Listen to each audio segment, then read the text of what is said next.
Cool Figure TV. Revolutionary salute. Revolutionary salute. Like, share, subscribe. Welcome to the House of Revolution. You know I'm your humble host, the Yao Ming of Revolution. And what do we have here? Protesters storm the Democratic puppets. Bougie dinner campaign, let them know she's a genocidal maniac like Jim Crow Joe. Before we get in this, be sure to wipe your feet. That means hit the like button. You in the House of Revolution. Like, share, subscribe. Let everybody know Cold Figure Live. We got revolutionary classes tonight. Oh, I told y'all this would happen. The worst thing that could have happened to Kamala is she wants to run for president when she and her party is supporting genocide. I told y'all we're not going to let her make it. She's going to have to deal with this. Let's get right into this information. A Democratic rally supporting Kamala Harris's presidential campaign turned into chaos as pro-Palestinian protesters invaded the venue. That's right. They were trying to have their voices heard for their cause. They later caused thousands of dollars in damage to a nearby... Thousands of dollars in damage. They tore the place up.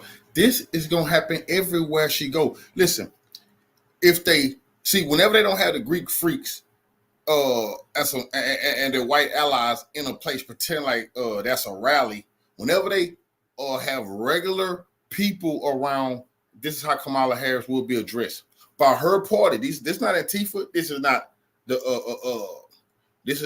MAGA. No. These are Democratic protesters who don't like that Genocide Joe and Kamala Harris, who now they landed at her feet, are not demanding, not calling for, demanding a ceasefire and stop sending weapons to the war criminals in Israel. Restaurant. Good Day's Robert Moses joins us now with more on what went on. Robert, good morning. Dan and Tashani, good morning to you. Yes, first the rally, then an after party at a restaurant nearby where all that damage was done. Police tell me they took 14 people into custody in what could be a preview of more protests to come next week at the Democratic convention.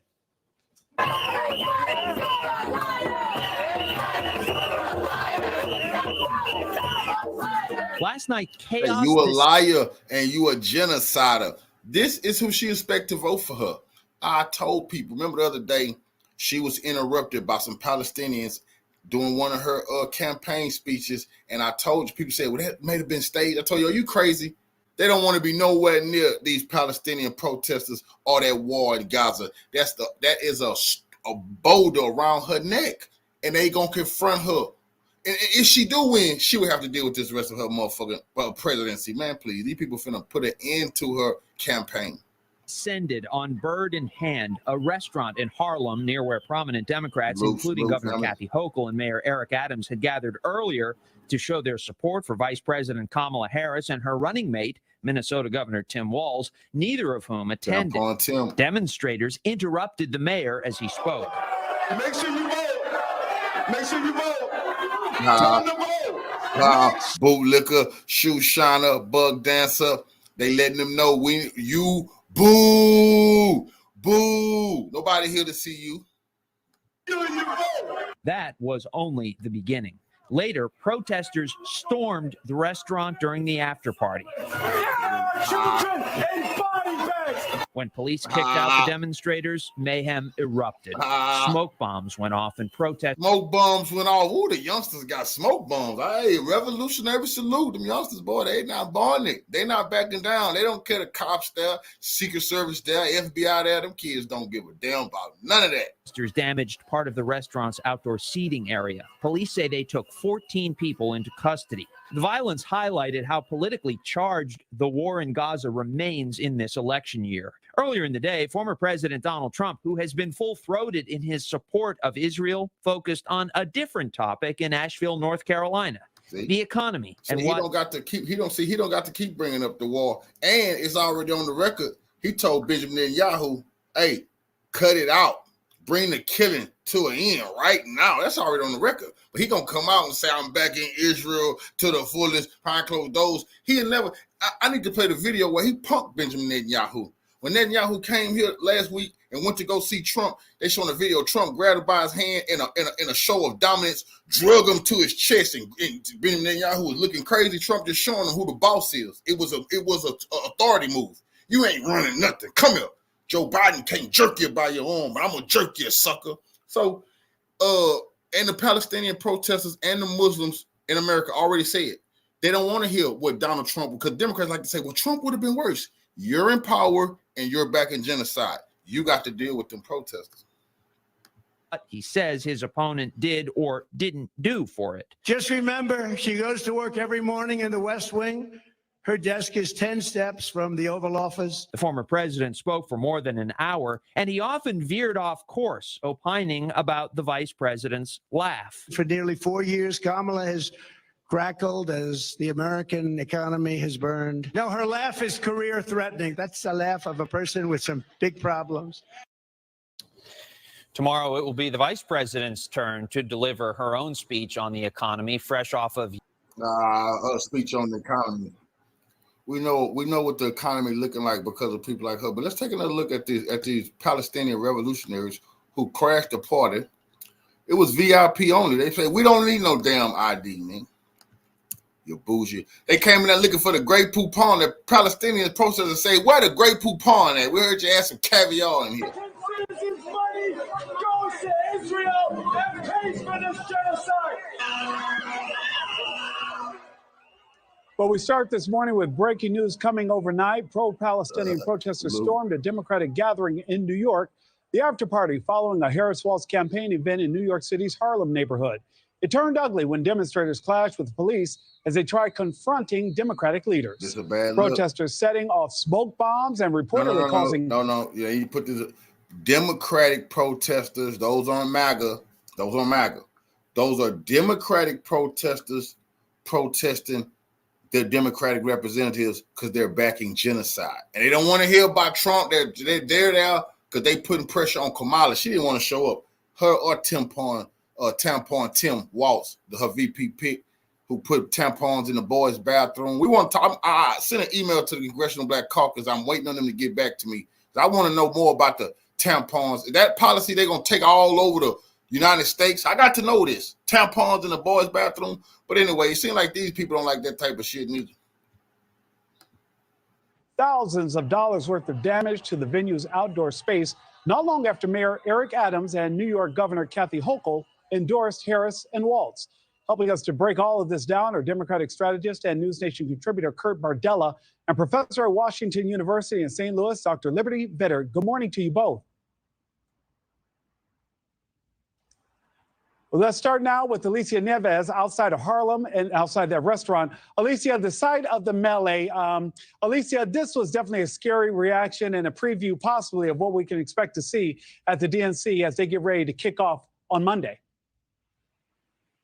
Yeah, Nick, I think that certainly is the concern here, right? What we saw kind of unfold here in Harlem could be what we see unfold, later on in the week. Not necessarily the protests themselves, right? Because we know there are going to be dozens of protests across the country over the next couple of days, and then certainly on Monday during the start of the DNC. But that these protests unravel into chaos, again, like what we saw here in Harlem. Now, 100 or more protesters, we know about 10 blocks from where we were at, were actually outside of a rally being held by New York Democrats, right?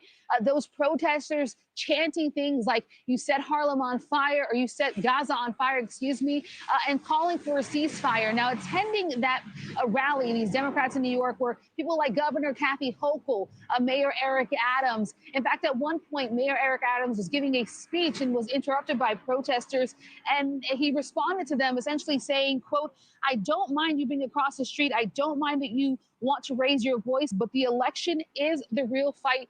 Go out and vote. They didn't give a damn if he mind or not. They don't care what him or the rest of them bootlicking buck dancers, shoe shiners got to say. They tearing stuff up and throwing smoke grenades at the Democratic puppets, saying you ain't having no candlelight dinner on our watch.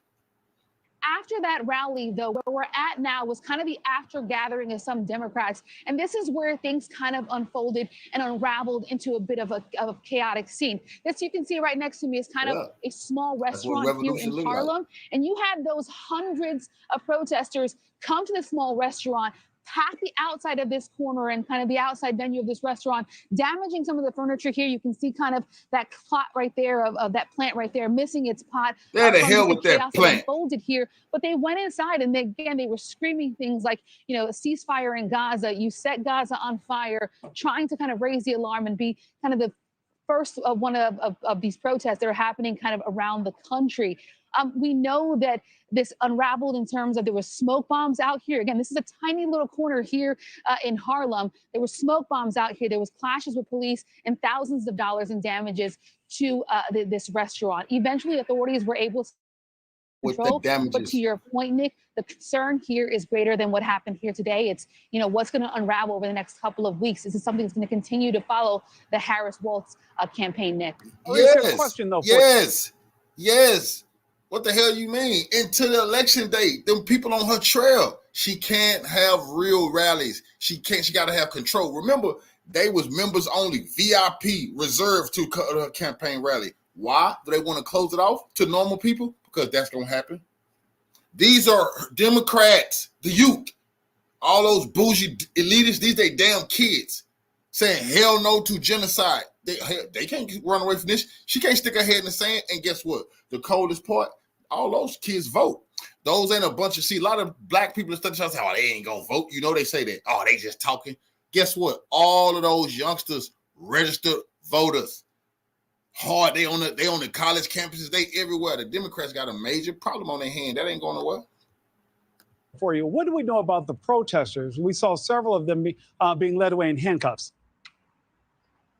Yeah, so right now it's a bit of a mystery in terms of who actually organized this event and this protest and demonstration.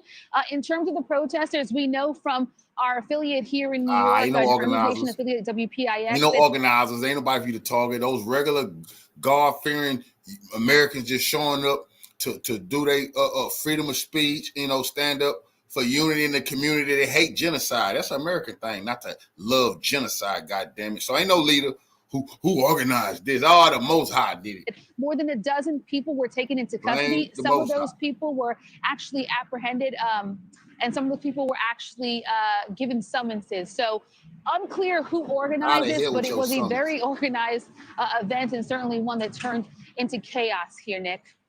Thanks for watching, everybody. Go to join. After the leaders, you know what I'm saying? We all the leaders here. Ain't no leader. I ain't cook. It's a round table. Everybody in here right now. Well, who the leader? Who the shit? Everybody. Shit, you got to take everybody out the game, man. We all got the same plan, you know. Yeah, we seen what happened in the 60s when you got a leader. Nah, round table. We all on the same level, goddamn. You got to whack everybody. All right, good morning and welcome to Breaking Points. Sagar is out today. Emily couldn't be here, and so here I am, joined by Crystal Ball. Crystal, how are you doing? I'm doing good. Little lefty takeover of Breaking Points. And it's appropriate. Yeah, we're going to talk about the DNC, and so I think people will benefit from the lefty takeover. I mean, lefty takeover, in my opinion, is always appropriate. It's always the right move. So as you mentioned, we're going to do a bunch of promoing of the DNC or previewing of the DNC. We're actually going to be on the ground, all of us there. It's part of why we wanted to make sure Sagar rested up. So he is ready for that trip. And we've got a bunch of new. The DNC, that's serious business. I mean, boy, they better be lucky Putin don't just send one at them and blow it up. The top headline speakers are war criminals. I seen that shit. I said, oh, they should be arrested. I swear to God, I ought to go make a citizen's arrest, man. That's serious business. You got every right, Secret Service. Y'all can't arrest me for saying that because I got the right to make a citizen's arrest. You got Bill Clinton now. Oh, Lord. Hillary speaking. Obama going to be speaking. Joe going to be speaking. Man, all them people war criminals, man.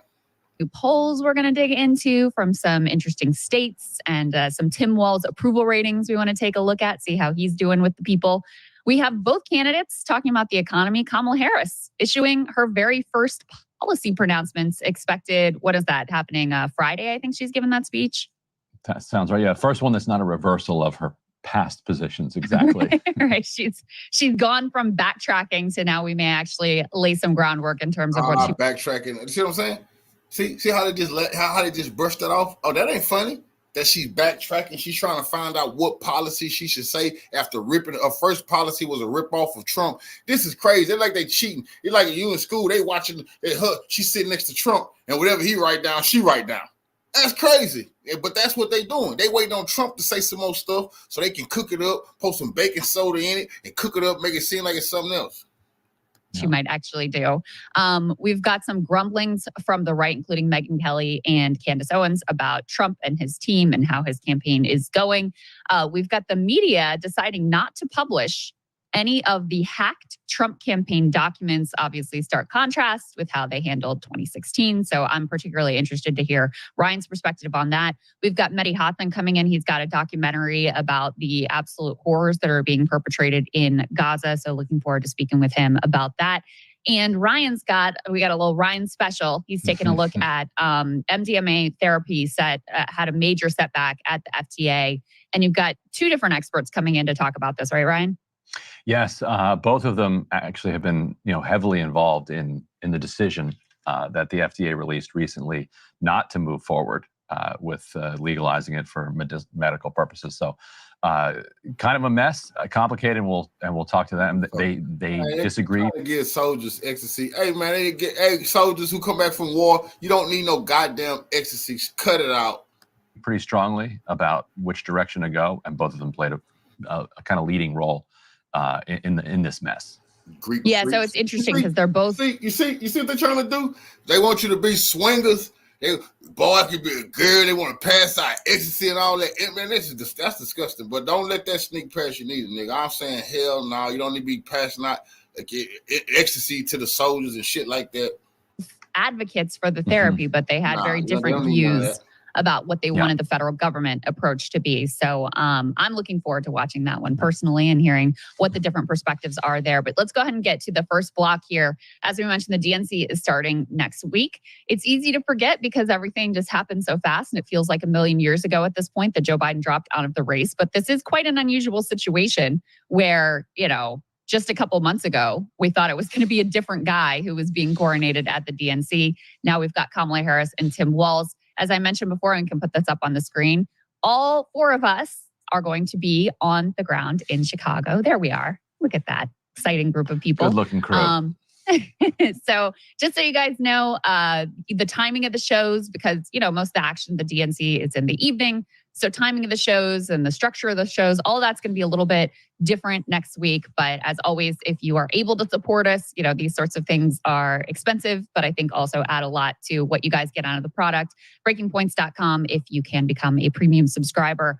Let's go ahead and take a look at what we are expecting there in terms of the speaker lineup. We can put this up on the screen from NBC News. Joe Biden, former Presidents Barack Obama and Bill Clinton, former Secretary of State Hillary Clinton, all confirmed as speakers. You're also going to have President Jimmy Carter's grandson, Jason Carter, who's going to be confirmed to be speaking as a representative for his grandfather. I know you've also got, Pete Buttigieg and some of the other sort of leading luminaries of the Democratic Party that are going to be there and have speaking slots as well. And we got a little bit of a preview of what the speaker lineup is going to be in terms of the order. We can put this up on the screen. This is kind of noteworthy because they've got Joe Biden buried in a not so. This is a significant electoral issue for quite a large. Agreed to the deal they already agreed to. And it's all happening while the Democratic convention is unfolding amid a backdrop of potentially 100,000 people in the streets, and yet everybody seems to think that Israel is going to say no to this deal. Do you have any optimism that next week we'll be talking about the implementation of a coming ceasefire deal? No. I mean, I think you'd be a fool at this point, given how many times we've been to this show, to have real significant optimism here. And listen, if it's left in the hands of Bibi Netanyahu, I don't think there's any doubt what direction we're going. And the only thing that could change that is if Joe Biden actually decided, hey, we're going to basically force you to take this. And by using the leverage that we have. And of course, there's zero indication that he's willing to do anything other than, once again, leak to Barack Ravid how upset he is about how things are going. Like, I think that's the most that we could expect. But the polling is also at this point really quite clear. We have Mehdi Hassan on later and his outfit, Zateo. They did some polling showing that this is a significant electoral issue for quite a large chunk of Democrats and independents, and that there is nothing but political benefit to be gained from actually obtaining and achieving a ceasefire. You know, Bibi, obviously, he not only wants to run out the clock, he wants to drag us into this larger war, which is something he's wanted, you know, to get us more directly involved in some direct conflict with Iran for a long time. That would be a disaster on every level, on a humanitarian level, on an American political interest level. It would be a disaster for Kamala Harris's campaign on a political level. Those are all things that he hopes for. He wants Trump to be back in the White House. So if it's bad news for Joe Biden, the Democrats, and Kamala Harris, that's a positive thing for Bibi Netanyahu. So, the only way that I think that we're talking about... No way does Netanyahu want Trump in the White House, because then he can't walk over the goddamn president. See, these Democrats lying. See, Benjamin Netanyahu, he don't want Biden in there. Why? Why wouldn't he want Biden in there? And he could do whatever the fuck he want with Joe Biden, slap him around. Joe Biden not doing nothing, get all the weapons and money he want, humiliate Joe Biden and Kamala Harris. Why the hell wouldn't he want them in there? But these panhandlers fooling their audience, making them think if you keep the Democrats in there, things will get better. That's disgusting. Worst genocide since World War II taking place. And they're telling you they want Trump in there. Are you kidding me? Trump is an egomaniac. He'll never let Benjamin Netanyahu play with him the wrong way. The implementation of a ceasefire deal and what comes after, and what, you know, the potential prospects for a longer term, more lasting and just peace might be, is if Biden actually had some sort of, you know, awakening and decided to use leverage in a way that there is just no indication. But if you're Kamala Harris behind the scenes, whatever leverage she have, which I don't think she has much power in that White House. I don't think she's ever had much power in that White House. The best thing she could do politically.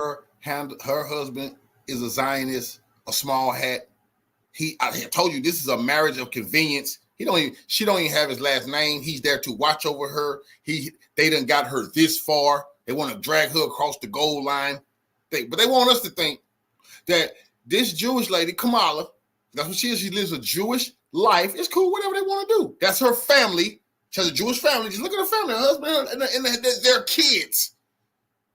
She wants us to actually believe that she's going to go against her family for us. Man, please. This is disgusting. Like Kamala,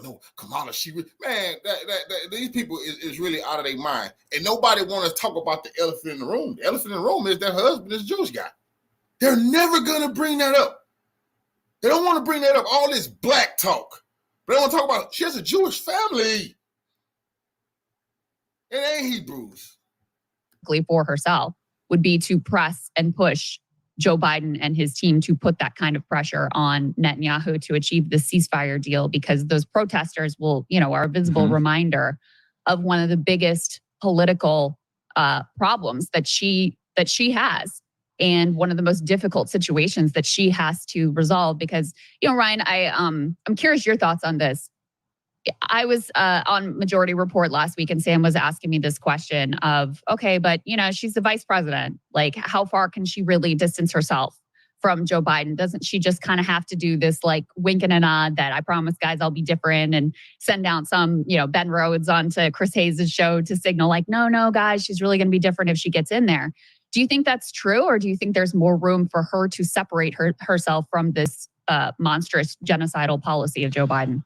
I think there's such different people that there is at least an opportunity. And I think people did understand how powerless she was, which paradoxically creates an opening for her to start flexing some power now. We actually put up this next element, which is related to this. This is about the shocking parallels that a lot of people have identified between 1968, the convention in Chicago, that devolved into anti-Vietnam War protests and a police riot. And this year, a key lesson from 1968 that a lot of people have kind of missed is that privately, Hubert Humphrey, who was Johnson's vice president and was coronated at Chicago without basically a primary, was against the Vietnam War, wanted to end it, but was unwilling to kind of buck Johnson. And so went into the election, this hobbled candidate who was seen by the public as just continuing to pursue the Johnson policy. Nonsense. See, you fake historian. She is for the war that Israel is waging on Gaza. She's not against it. She's never been for the Palestinian people. That's a lie. She's always been for Israel and their right to defend themselves. Never has she been for the Palestinians' right to defend themselves. If it's true, all she got to do is show us when. Revolutionary salute to our family. Big AJ for the donation to the war chest. Revolution is way of life. I appreciate the love, family. Salute.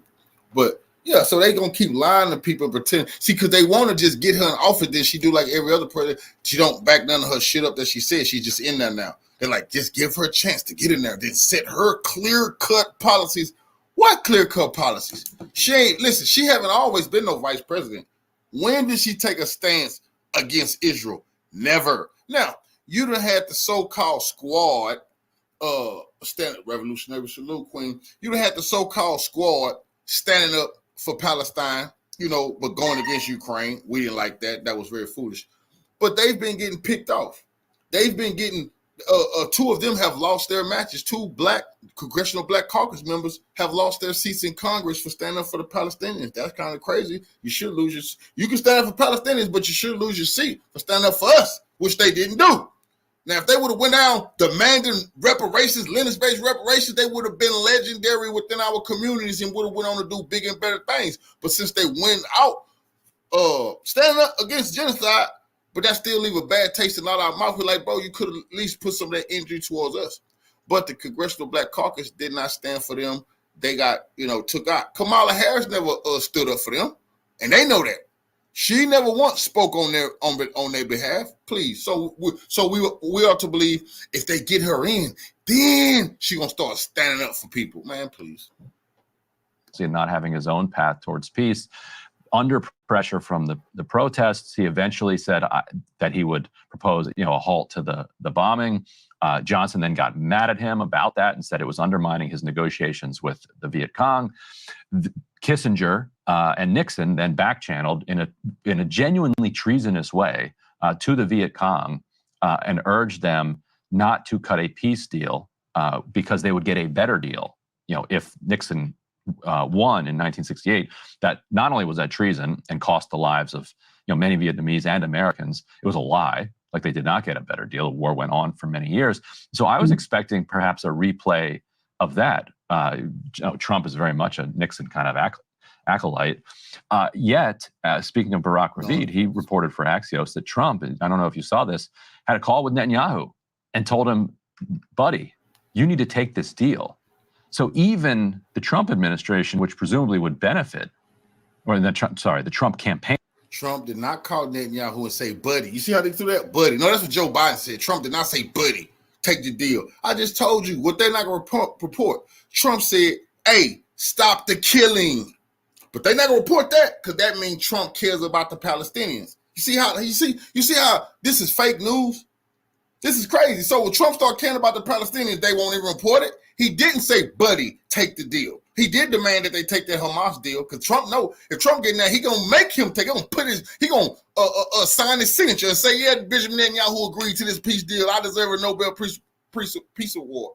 But Trump told them stop killing. But Biden ain't one time told them people stop killing. Neither has Kamala. They can't demand anything from Israel. They bust us. Pain, hope, which hopes to be a Trump administration again, which would benefit from Bibi rejecting the ceasefire deal. Even they are pushing him, which suggests that there's some structural interest. How can Trump benefit from war? These people are they don't. How can Trump benefit from war when he's the anti-war man? That any war blow up his whole campaign and make him look weak because he's saying he get the deals with North Korea, he get the deals with Putin. He want to make the deals with Iran. He want to make the deals. He don't want war. So they let you, no. Trump, you see, he benefits from more war. Oh, man, they know Biden benefits from more war in Ukraine. Biden's benefiting from one war with China. Biden's benefiting from one war with Venezuela. Biden's benefiting from one war in Iran. Biden benefiting from the war in Gaza. Biden is benefiting in his bank account. The U.S. has that is diverging from Israel's at this point, which is the one thing that gives me some optimism that perhaps this is going to move forward, because at the end of the day, Israel is a tiny country and it is a client of the United States. And the United States has major interests that it may feel are being undermined. That's false. That Israel is a client of the United States. That's false. They like to say, no, that's false. Like Netanyahu said after 9/11, United States is like a fat cow that they will carve up when they're ready. That's a quote. They all know he said that. United States is just a fat cow. Do a client state talk like that? Hell no. But see, that make them feel good at the end of the day. They feel like, yeah, Israel is their puppet. You're a goddamn lie. That's a Frankenstein that ain't got out of control. You can't control Israel. You don't control Israel. How the hell is a client state when they leader come over here and all of our leaders clapping? They can't even sit down. They clapping. They ain't no fucking client state. The United States is a client state of Israel. Nah. And it may believe that Iran, China, and Russia are all. Now, I'll show you. Now they say Israel is a client state. It's already been reported. Your war in Iraq, Benjamin Netanyahu told us to do that. War in Syria, Benjamin Netanyahu told us to do that. You know, the war with Iran, once again, Benjamin Netanyahu. Every war that the U.S. look it up, them been in the Middle East, Benjamin Netanyahu and Israel talked them into it. Now, how the fuck is Israel a client state if all of our soldiers been dying, getting PTSD, being homeless vets on the street? How the fuck is they the client state? That's a scam and a sham, but I got to show you he's a political phony, lying to his own goddamn audience. Objectively becoming more powerful as a result of this flailing that we're doing in the region. I don't think there can be any doubt about that. And it is interesting. I wonder with Trump too. I mean, he's also looking at this and saying, like, I don't really want to inherit this mess if I'm back in the White House either. But I'm sure the calculus for Bibi has always been, all right, let me just muddle through and get to a potential Donald Trump White House. And then I can really do whatever I want and face absolutely no even like hand-wringing or leaks to the press, et cetera. So I do wonder if that significantly changes his calculation if he sees, okay, even this guy who's supposed to be my guy, even he is ready for this to get wrapped up. So potentially a little bit of hope there. Go ahead, Ryan. No, and the funny element there, the interpersonal element, Trump is still mad at Netanyahu for congratulating Biden on his victory. Petty. So petty. Like, Bibi didn't stop the steal, and so he's going to pay for it the rest of his life. Yeah, I mean, incredible stuff. You know, the funny thing about that op-ed that we put up from the Washington Post about the 1968 parallels, of which there truly are many, is of course the conclusion is that's why the protesters should back down. That's why the protesters shouldn't be pressing, Biden or Harris, et cetera, instead of that's why Biden needs to push to get a ceasefire deal. That's why we need to bring this outrageous, immoral, genocide to a close and move beyond this. Instead, it's all on, these relatively powerless protesters who are objecting to the absolutely horrific images that they're seeing in their social media feeds every day. So perfect Washington Post ending there. One last piece here with the DNC coming up. We've got a little bit of a chart analyzing the Democratic Party vibes.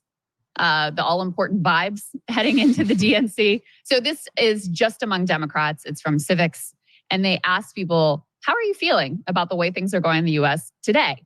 And you can see when Biden exits the presidential race, the number that feels hopeful just absolutely skyrockets, jumps up. That's that blue line there to 34%. The number that says, the percent that says that they're scared really drops down. Angry drops down. Excited jumps up a bit. So they definitely, putting aside genocide, they come in with the vibes, Ryan. They come in with much better vibes than they did previously. They sure do. And pretty hard to see a vibe shift like that isn't drug induced. That's just reality making that line spike. Really quite incredible. Yes, indeed. Hey, if you like that video, hit the like.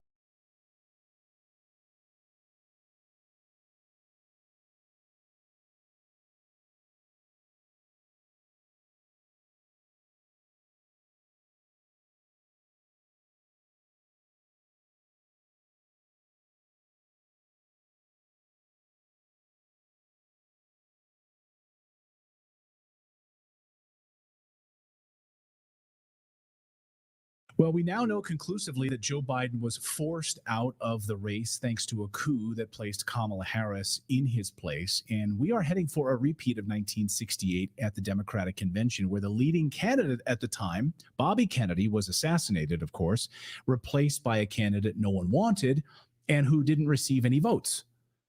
More on that part in a second. But first, let's start with the new cover of Time magazine today. Can you believe that? Here's the new Time magazine cover. If you're listening to the podcast version of our show, which we have an audio version of our show, you can podcast it. It's the Time magazine that shows a hand-sketched doesn't look like that. Kamala Harris, like over, like, I don't know, like some sort of a civil rights imagery at the bottom. Oh, is that what that is? I can't really quite tell what that is. It's like people like, I don't know, Black Lives Matter or something. I don't know. I can't really see it. She's surrounded by people who are holding up her signs. Yeah, Harris. Okay. All right. But the enthusiasm. And it says her moment. It's her moment. That's the cover of Time magazine. The coronation is unbelievable ahead of the DNC. It's happening in real time. It's her moment. As a friend of the show, Glenn Greenwald, writes today, the way the U.S. corporate media transformed Kamala Harris from a national embarrassment to a transformative pioneer overnight, without even pretending to care about anything that she thinks or believes, is a powerful testament to how potent the science of propaganda is. That's a fact. Yes. From fake CGI-generated crowds to fake photos of thousands of adoring fans, the propaganda machine is on overdrive. This is also why no one can find Harris or Waltz right now. They're not doing interviews. Keep them away from the cameras. They're being kept away from mainstream media. They're not doing ABC, CBS, NBC, CNN, all of their favorite channels. They're not doing any of it right now. No interviews, no tough questions from reporters. By the way, J.D. Vance did a whole slew of interviews this weekend. He got tough questions the whole time. He can take tough questions, regardless of how you feel about it. He can take tough questions. But apparently Kamala Harris and Governor Waltz cannot. Instead, the legacy media is doing the defending for them, like Molly Jong-Fast, who says Kamala is so well-liked. She's so good at speaking that she's an Obama-level orator. Listen. Yeah, I think it's a really good campaign, and people really like her. She's gotten to be a really gifted Obama-level orator, and, she was very much underestimated by the mainstream media. And quite frankly, she has command. You hear her up there, and she is confident, she is calm, and she is commanding. And for whatever reason, America is ready for her, which is very exciting. I would also say Trump has been using these same attacks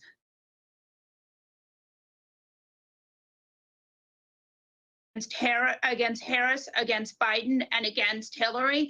And they just don't necessarily, you can do it once or twice, but the third time it really feels recycled. Yeah. Okay. The media underestimated her. Okay. Yeah. Yeah, because they really she was busy, hitting home runs in the background. We just missed it. I mean, you had everyone from Stephen Colbert to Jimmy Kimmel to you even had CNN out there talking about how Kamala Harris's approval ratings were the lowest they've ever seen, that she's abysmal, she's awful, that she's a drag. No, you didn't think that. She's a drag on the ticket, all of those things. Even Jimmy Kimmel did a whole musical number where they had a symphony playing that she was dead. Jimmy Kimmel. Right. Really? Okay, so the media just got it wrong, I guess. And now this whole revival in the past few weeks, she's like Jesus. It's amazing. Meanwhile, we now know officially that Joe Biden was forced out by the Democratic elites, President Obama. How do we know this exactly? Well, we first had the reporting by Seymour Hersh on all of this, right? But then President Biden told us this weekend. Look, the polls we had showed that it was a neck and neck race, would have been down to the wire. But what happened was a number of my Democratic colleagues in the House and Senate thought that I was going to hurt them in the races. And I was concerned if I stayed in the race, that would be the topic. You'd be interviewing me about why did Nancy Pelosi say, why did someone, and I thought it'd be a real distraction. But shouldn't we have had that choice? Yeah. That was up to us, not to you. The voters voted for him. So wait a minute. President Obama can come in and invoke the 25th Amendment threaten the 25th Amendment, as Seymour Hersh had reported a few weeks ago. That's now confirmed. Nancy Pelosi, a part of this cabal to unseat a sitting president from the campaign, a person who had won all of the nomination process and the delegates were fully in his camp. You can just do that? Just get on the phone and threaten them with the 25th Amendment? And what does it say of their platform if a weak president can take the rug out from under Democratic senators and Congress representatives? That means they don't actually believe in their platform. They're only playing a game for power. Right, exactly. But who wrote that resignation letter, right? Because if it wasn't, was it Joe Biden? Because a lot of people believed at the time, we reported at the time, first of all, this isn't even on official White House letterhead. That doesn't sound like him. Who wrote this? That's not even his signature. Who wrote his resignation letter? Here, again, who signed this thing? Signatures are completely different from his executive orders that he signed over the past few weeks. Whose signature is that? It's not his signature. Well, who signed it? Nancy Pelosi also doesn't believe Joe Biden wrote it or even signed it. That's about as close as I got to 4G. I didn't accept the letter as anything but a letter. I mean, there are some people who were unhappy with the letter. Let me say that some said that some people were unhappy with the letter. I'll put it in somebody else's mouth because it was I don't even know, it didn't sound like Joe Biden to me. It really didn't. So, but. Oh, really? Then who wrote it? Who's running the United States of America? Why is there not more outrage about this? I mean, why are we one of the only shows talking about this? Who's running the country right now? You're doing an interview with the president of the United States who was forced out by a deep state cabal, right? And we're heading into war. We need to know who's leading right now. I mean, everyone wants to talk about, does JD Vance wear eyeliner and all this other BS and stuff? I mean, really? We're heading into war with Americans about to be killed in a war in the Middle East. I mean, what is bigger than that right now? U.S. economy is in the toilet, and we don't know who's running the White House at all. Who's running the White House? Who's signing these executive orders? Who ordered all of these new aircraft carriers to head to the Middle East? Was it President Biden? Or signed off on 35 million more for Israel? Or was it billion? We got it today. Yeah, I don't know that it was billion. 35 million more for Israel, just at the very threat of Iran. Who wants that? Who's paying for that? Who is? I don't know. I guess no one seems to care. I mean, I guess we're literally at a point now, like, where are all the conservative men, like, in this country? Where are the men who can stand up right now and demand answers? I feel like they're just being walked on. They're just being walked on. Where are the men in this country? Stand up. Like, look what's happening at the southern border. Like, what is going on? Sorry, it was $3.5 billion in foreign military financing to Israel. $3.5 billion. It's not 35 million and it's not 35 billion, but we are deciding to pay for that. I mean, I'm exasperated. Who the hell's doing it? I mean, someone says, Miss Stacy in our Rumble chat says, money laundering cash that was assigned to Ukraine. It's a big money laundering scheme. I mean, who is running our country? As someone in the chat earlier said in a super chat, that Netanyahu is running the country. I mean, I'm sure they're getting advice from him on whoever is running the country in the executive branch right now is getting on the phone with and running everything through Tel Aviv. I'm sure they are. Of course they are. We just literally had the head of CENTCOM in Tel Aviv last week. Secretary of the Defense is also meeting with them regularly. So who's running things? I think it's being run out of Tel Aviv, it seems, right now. The Democratic primary, I think we're about to repeat, of 1968. When the assassination of Robert F. Kennedy led to this chaotic and undemocratic selection process at the Democratic National Convention in Chicago, a repeat of Chicago. When Chicago Mayor Richard Daley essentially installed Hubert Humphrey as the nominee, even though he didn't win any primaries and voters didn't vote for him. But of course, Humphrey was also a pro-war candidate, a warmonger, intent on keeping the war in Vietnam going and burning and churning. So people didn't want Humphrey, but the warmongering Democratic Party and the elites did, of course. The deep state, the military-industrial complex. Sound familiar? Robert F. Kennedy Jr. believes it does.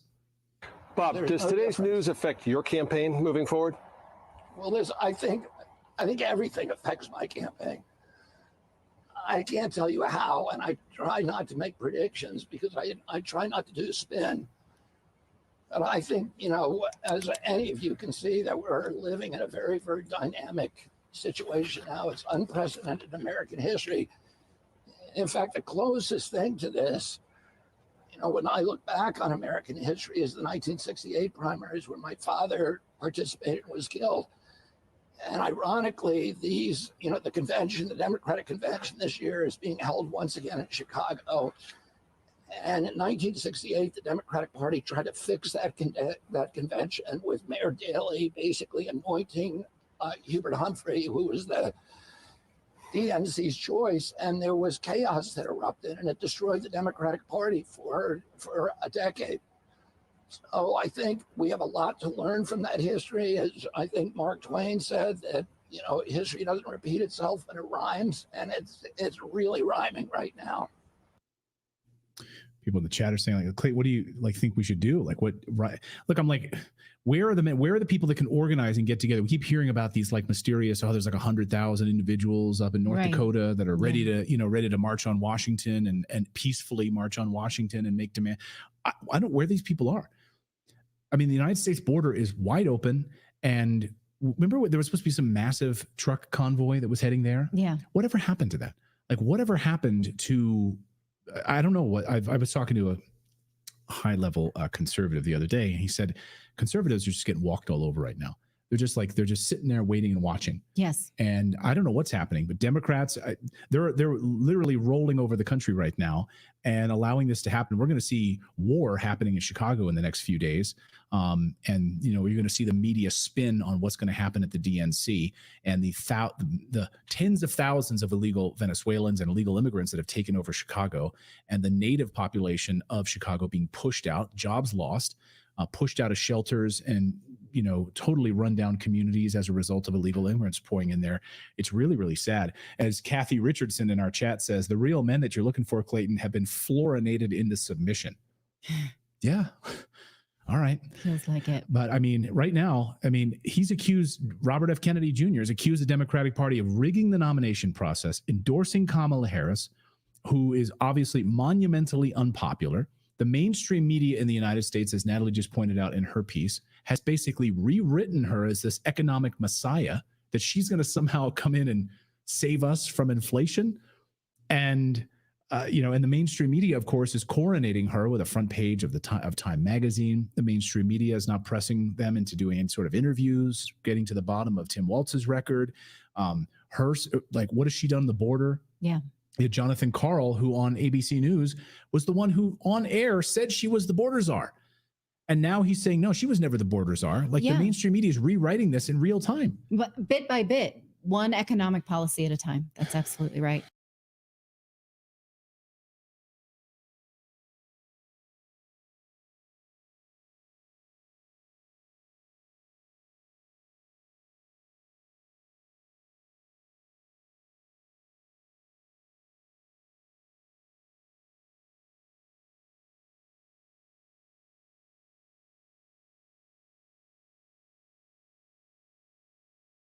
And then I want to show you guys this wonderful video of this young lady stating why she left the left.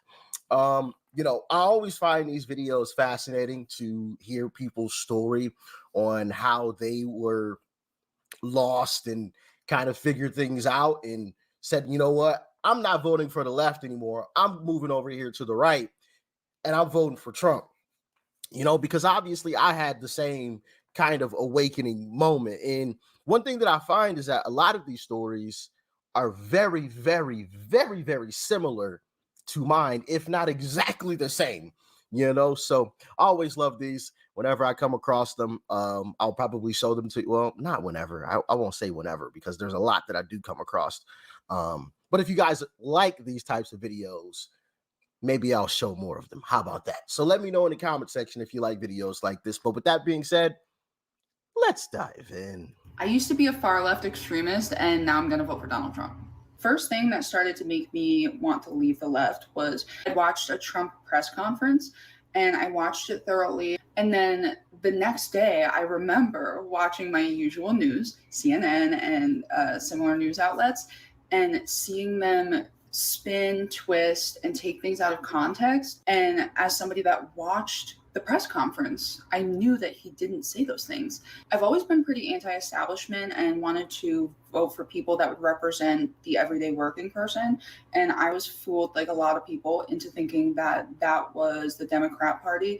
Upon doing more research, I found out that the richest people in the world, like Jeff Bezos, Mark Zuckerberg, all of those gigantic people, all donate to the Democratic Party. The Democratic Party wants you to think that they are anti-establishment and they're for the little people. The real party that's against government interference and anti-establishment, anti-corporation, a lot of people are not going to like this.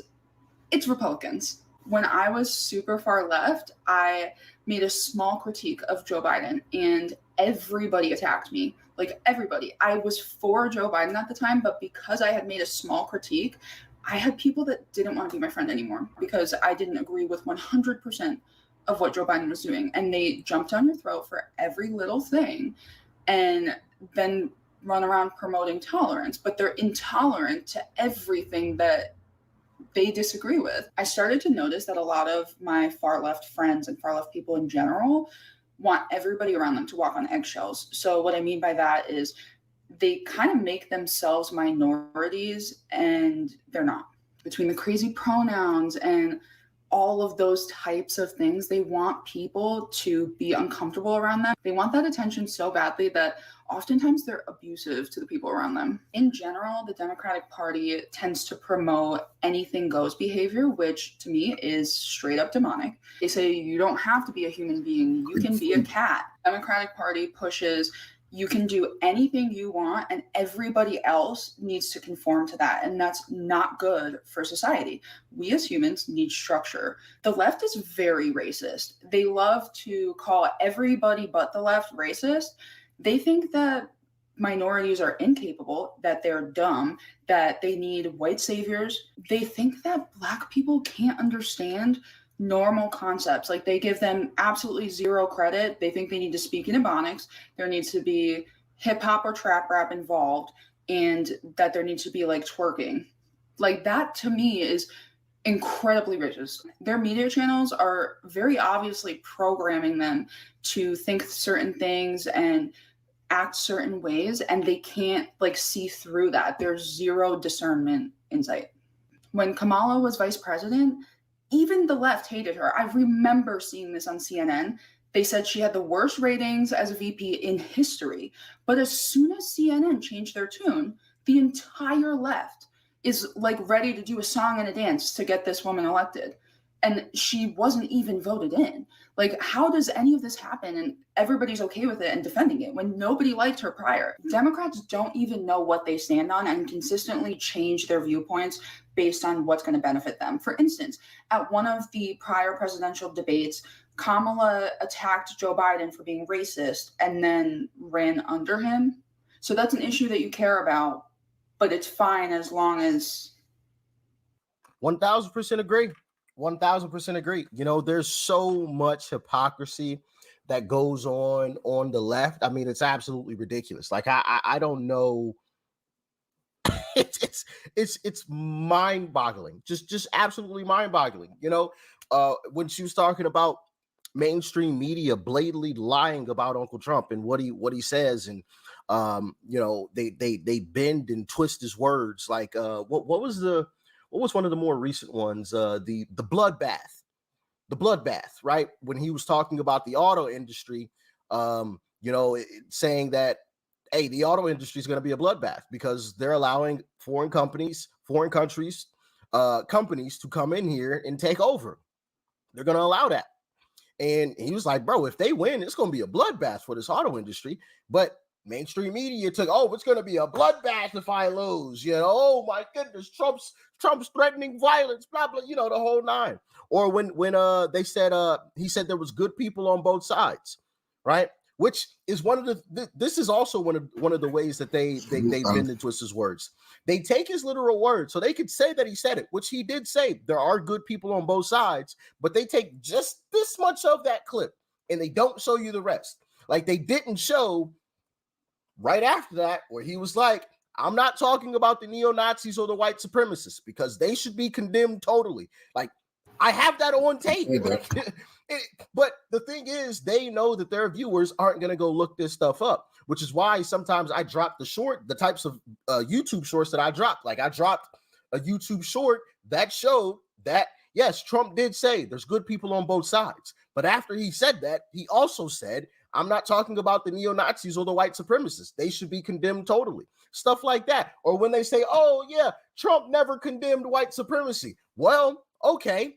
If he didn't, well, here's an entire 60-second clip of him condemning white supremacy. And I drop it in a YouTube short, right? Some of you have seen those shorts. And if you don't look at my shorts, definitely check them out. They some good ones, I'm telling you. Make sure you share those too. So, yeah, I mean, it's just absolutely crazy and ridiculous. So I'm happy to see people waking up and realizing that, yo, these folks are nothing but liars. Another thing that she touched on, some of the richest people here in America, a lot of them, most of them, vote Democrat. They don't vote Republican. But of course, whenever Joe Biden or Kamala or these Democrat elites get in front of a microphone, oh, Trump and his rich billionaire friends and all the rich people, all the rich Republicans and billionaire Republicans. No, it's billionaire Democrats. They all vote for you.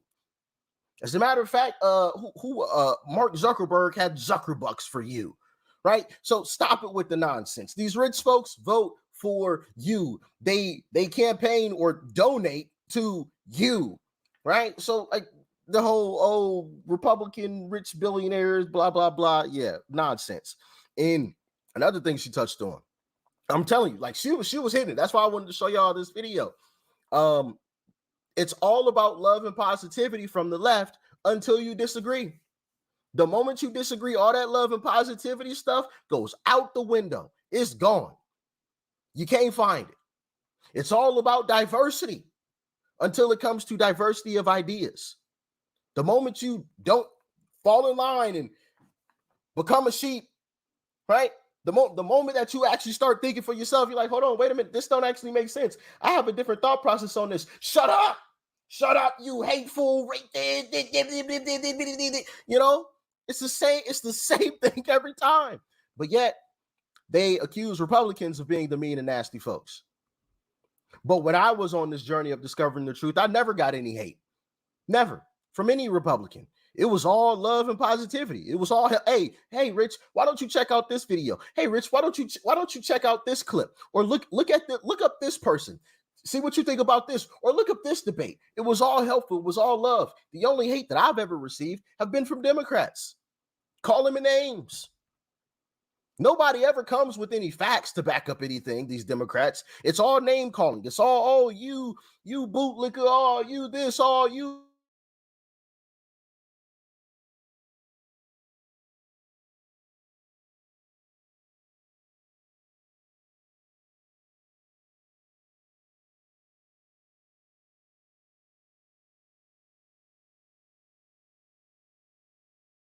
Now, before we get into Kamala Harris, we gotta check out this parody. Man, it is hilarious. The king and queen of plagiarism. I present to you a film by the United Spot __. Hey, Joe, you want to hear a story? What? Joe, I remember when I was like 9 months old. Oh, yeah? Then what happened? Well, I got separated from my parents at the Million Man March. You had me at hello. I was lost. Oh, I said, but I knew I had to make America great again. Yeah, well, if you build it, he will come. I remember I kept yelling, "Wait on! Wait on!" Well, the first rule of Fight Club is you don't talk about Fight Club. So anyways, I got on a bus and sat in the front. Yeah, you're going to need a bigger boat. And then the bus driver asked me to sit in the back, but I refused to give up my seat. Well, you know, life happens when you're busy making other plans. And then I started smoking some weed and listening to Tupac and Cardi B on my iPhone. Oh, I love me some Cardi B. I started missing my parents a little bit. And I remember hitting my head on my laptop after sending out a tweet. Was that Hunter's laptop? And it was at that moment I came up with the flux capacitor. Roads? Where we're going, we don't need roads. I'm so proud of myself. I mean, 9-month-old Kamala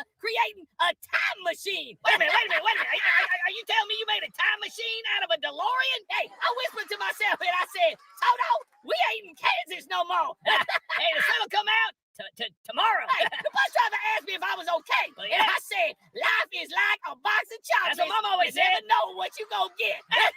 Nobody puts baby in the corner. He looked at me and smiled. I said, he's looking at you, kid, which was weird because I was a 9-month-old baby. 9 months. But I was on a mission for freedom. Oh, 9 months. 9 months, I make you smell good. But seriously, that was a very emotional bus ride for me. Well, frankly, my dear, I don't give a damn. I started thinking to myself, why can't we all just get along? What we have here is a failure to communicate. I got off the bus and a police officer walked up to me and I said, may the force be with you. The fucking Catalina wine mixer. And the cop asked me if I needed help and I said, E.T., phone home. Hey, you stay golden, pony boy. Then he asked me where I live and I looked up at him and I clicked my knee pads together and I said, there's no place like home. There's no place like home. Hey, I live my life a quarter mile at a time. He said, I want the truth. And I said, you can't handle the truth. The fucking Catalina wine mixer. I said, I want freedom. Freedom, huh? That reminds me of an old Playboy article I read my first year in the Senate. I started to run away, and the cop said, stop. I looked back at that cop, and I said, I'll be back. Hey, Houston, we have a problem. Hey, then I found my mom. She looked down at me, and she said, Kamala, what you want? Well, I looked up at her, and I said, I want to celebrate Kwanzaa. Hey, you're my boy, Blue. You're my boy. She smiled at me and said, what else? I wish I knew how to quit you. I said, life, liberty, and the pursuit of happiness. But most importantly, freedom! The fucking Catalina wine mixer. Oh, I love the United Spot, man. I love these parodies. I love these type of parodies because, believe it or not, we're not laughing at them just like exaggerating. We're laughing at them actually translating the truth. Because we know that Kamala Harris is known to be plagiarizing, specifically with the no tax on tips as it pertains to Donald Trump, and that alongside a couple other things on the list that she's taken from him. But we know that Joe Biden is a well-known, career liar. He made a career off of straight lying, and that man couldn't tell the truth if his life depended on it. I'm telling y'all, the truth. Anyhow, reading some of the comments from this one. It says, OMG, you 3 guys and 1 girls are brilliant TV. Man, if this actually came on TV, oh my gosh. Then somebody posted the Trump tax on tip will be life-changing for millions of, nothing to do with the point of what I'm trying to make. Anyhow, Kamala Harris is the topic of this video, and we're going to be getting to Stephen A. Smith, who's, known for being more liberal with his takes. But even liberal Stephen A. Smith is calling out Kamala Harris. But before we get into that, I want to show y'all how Chinese immigrants have seen people like Kamala Harris before. And they are experts when it comes to communism. That's why they support Donald Trump. That's what this post says. Let's check out the video. Why Chinese Americans support Trump? All right. So the reason is the Democratic administration, Biden administration, lead this country towards socialism and eventually towards communist dictatorship. We came from China. We know this is the way. This is not like people here don't understand what is a communist is. We know communist is, what communist is. That's why we support Trump. This is really interesting because I'm also Chinese American myself. So you haven't lived in China, I guess. I did. I grew up in China. I grew up in China till I was 17. I'm from Shanghai, but yeah, I don't want to talk about my opinions because I'm a journalist. So I just want to hear more about your opinions. As immigrants, a lot of people might say that Trump is anti-immigrants, or Trump is not anti-immigrant. It's just against illegal immigrant. Right. It must be lawfully orderly. Now, personally, I haven't experienced the same government that he's describing, but most of us Americans have no idea how bad it is under communist rule. And I think, a lot of us, we get spoiled into everything that America has given us, and we completely rule that out, completely miss the fact that It ain't like this everywhere else. Let's read a few comments. Anyone who has ever lived in communism can see the signs. Wow. Chinese who have lived under communist oppression can see Kamala Harris for what she is. She's a communist disguised as a capitalist. Why can I say capitalist?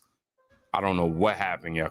Don't know what happened. I just completely forgot to say it. Somebody said it's unfortunate that many native-born Americans don't understand it, specifically how Trump is not anti-immigration, just anti-illegal immigration.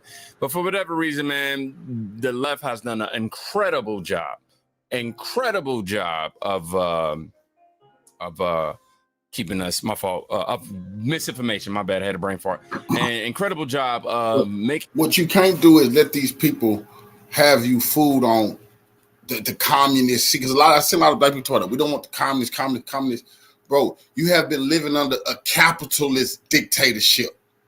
The capitalist society had you in slavery. The capitalist society is invaders and imperialists and things. So we got to understand that they can put lipstick on the pig and try to make something seem like it's the better poison for you to take.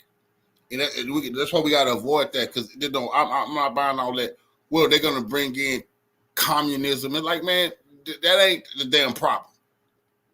That's not the problem. That's not the deep-rooted problem that we're dealing with. We can't let them throw us off neither.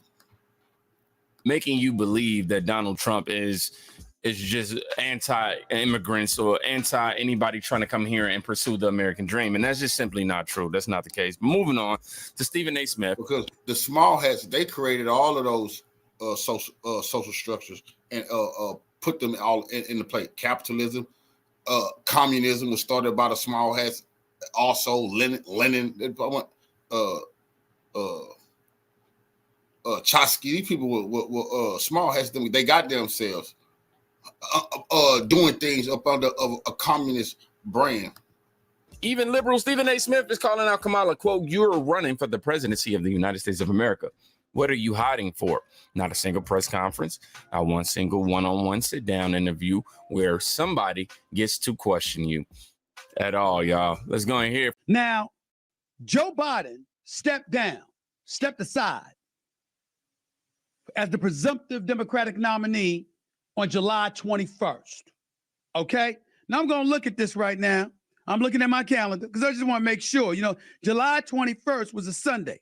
We've had 1 week, 2 weeks, 3 weeks, and 1 day since Joe Biden stepped aside. The only damn place we've seen Kamala Harris is at pep rallies. What's up? Somebody got to say something. And it can't just be the conservatives. Right is right. I'm talking to my sister here. Come on now. You running for the presidency of the United States of America. You got my vote. You running for the presidency of the United States of America. What you hiding for? Now look at this hypocrite. See, this hypocrite. See, he want to straddle the fence. He want to get a pat on the back from conservatives. Yeah, call out, but you got my vote. See, you got my vote. So he still gets some of that Democratic money. Come on, well, if she got your vote, why the hell should she listen to you?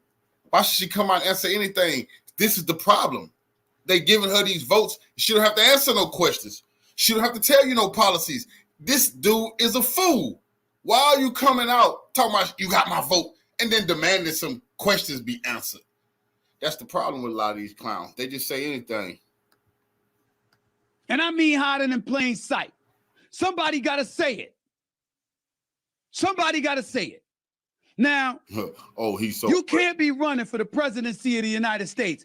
Not one single press conference, not one single one-on-one sit-down interview where somebody gets to question you about the questions that we ask. That's not fair. That's not fair. And if you're a conservative and you out there lambasting her for it, ridiculing her for it, trying to torment her for it or whatever, it is perfectly within your right to do so. All of you anti-conservatives out there, shut the hell up. That's a valid point. It ain't valid to bring up a blackness or an Indian heritage and to try to point to things of that nature. That's nonsense. But to ask her about her record, because she is attached to the Biden record, is definitely apropos, especially when you were bragging about the record. We talked about Biden being a transformative president. Well, stand on it then. Stand on it. Where you at? And this is why I say, man, put the identity politics aside. You know, it's definitely things I disagree with Stephen A. Smith there, but identity politics aside, what could she run off of? Nothing. She's attached to the Biden ticket. You know what I'm saying? And she knows that the only way that she can preserve her momentum is by keeping her mouth closed. Imagine her actually going to do an interview unscripted. Come on, dog. Even Stephen A. Smith is smart enough to know, oh, yeah, if this one unscripted and they asked all these hard questions and she gave some BS answers, even I can't just blindly vote for the sake of, you know, maintaining my job and at ESPN and things of that nature. Not saying that that's exactly what's going on, but, you know, this is how the mindset sort of works when you have media personalities, just generally speaking. No disrespect, but it just is what it is. Now, I'm sitting here telling y'all, Kamala Harris, she's just fake, bro. That's the only reason why she will not come out here and do no press. She's fake. Everything has to be scripted. Every line has to be written. She needs ghostwriters. You know what I mean? And on top of that, stop telling us what you will do. You're in office. You could have did it, but you ain't did it. Kamala Harris is the fakest presidential candidate anyone's ever seen. And I'm going to tell you why. She keeps going off this whole idea that whenever she's president, she wants to do this, or whenever she's president, she wants to do that. Are you not vice president right now? Anything that you say you want to get done could probably get done right now as vice president, but she chooses not to. She deliberately chooses to hold out on the American people, because why would you wait to cap the cost of insulin? Why would you wait to try to bring grocery costs down? Why would you wait to tighten up the border security? Like, all of it's so disingenuous to me, and I genuinely have no idea how so many people are still falling for it. You know what? I think we deserve a good laugh right now before we get up out of here, right? Y'all think so? Y'all think we deserve a good laugh? Because we got a new parody. This is like the third version of this same video that we've been seeing, but Lord.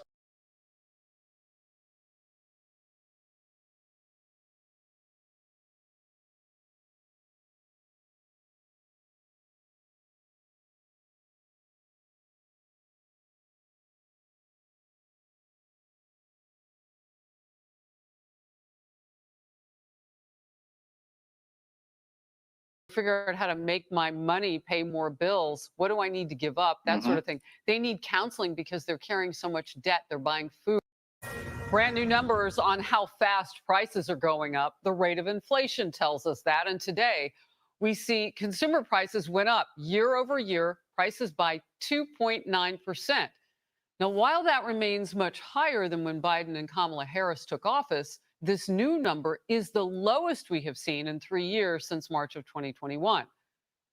But the prices are still going up, just not as fast.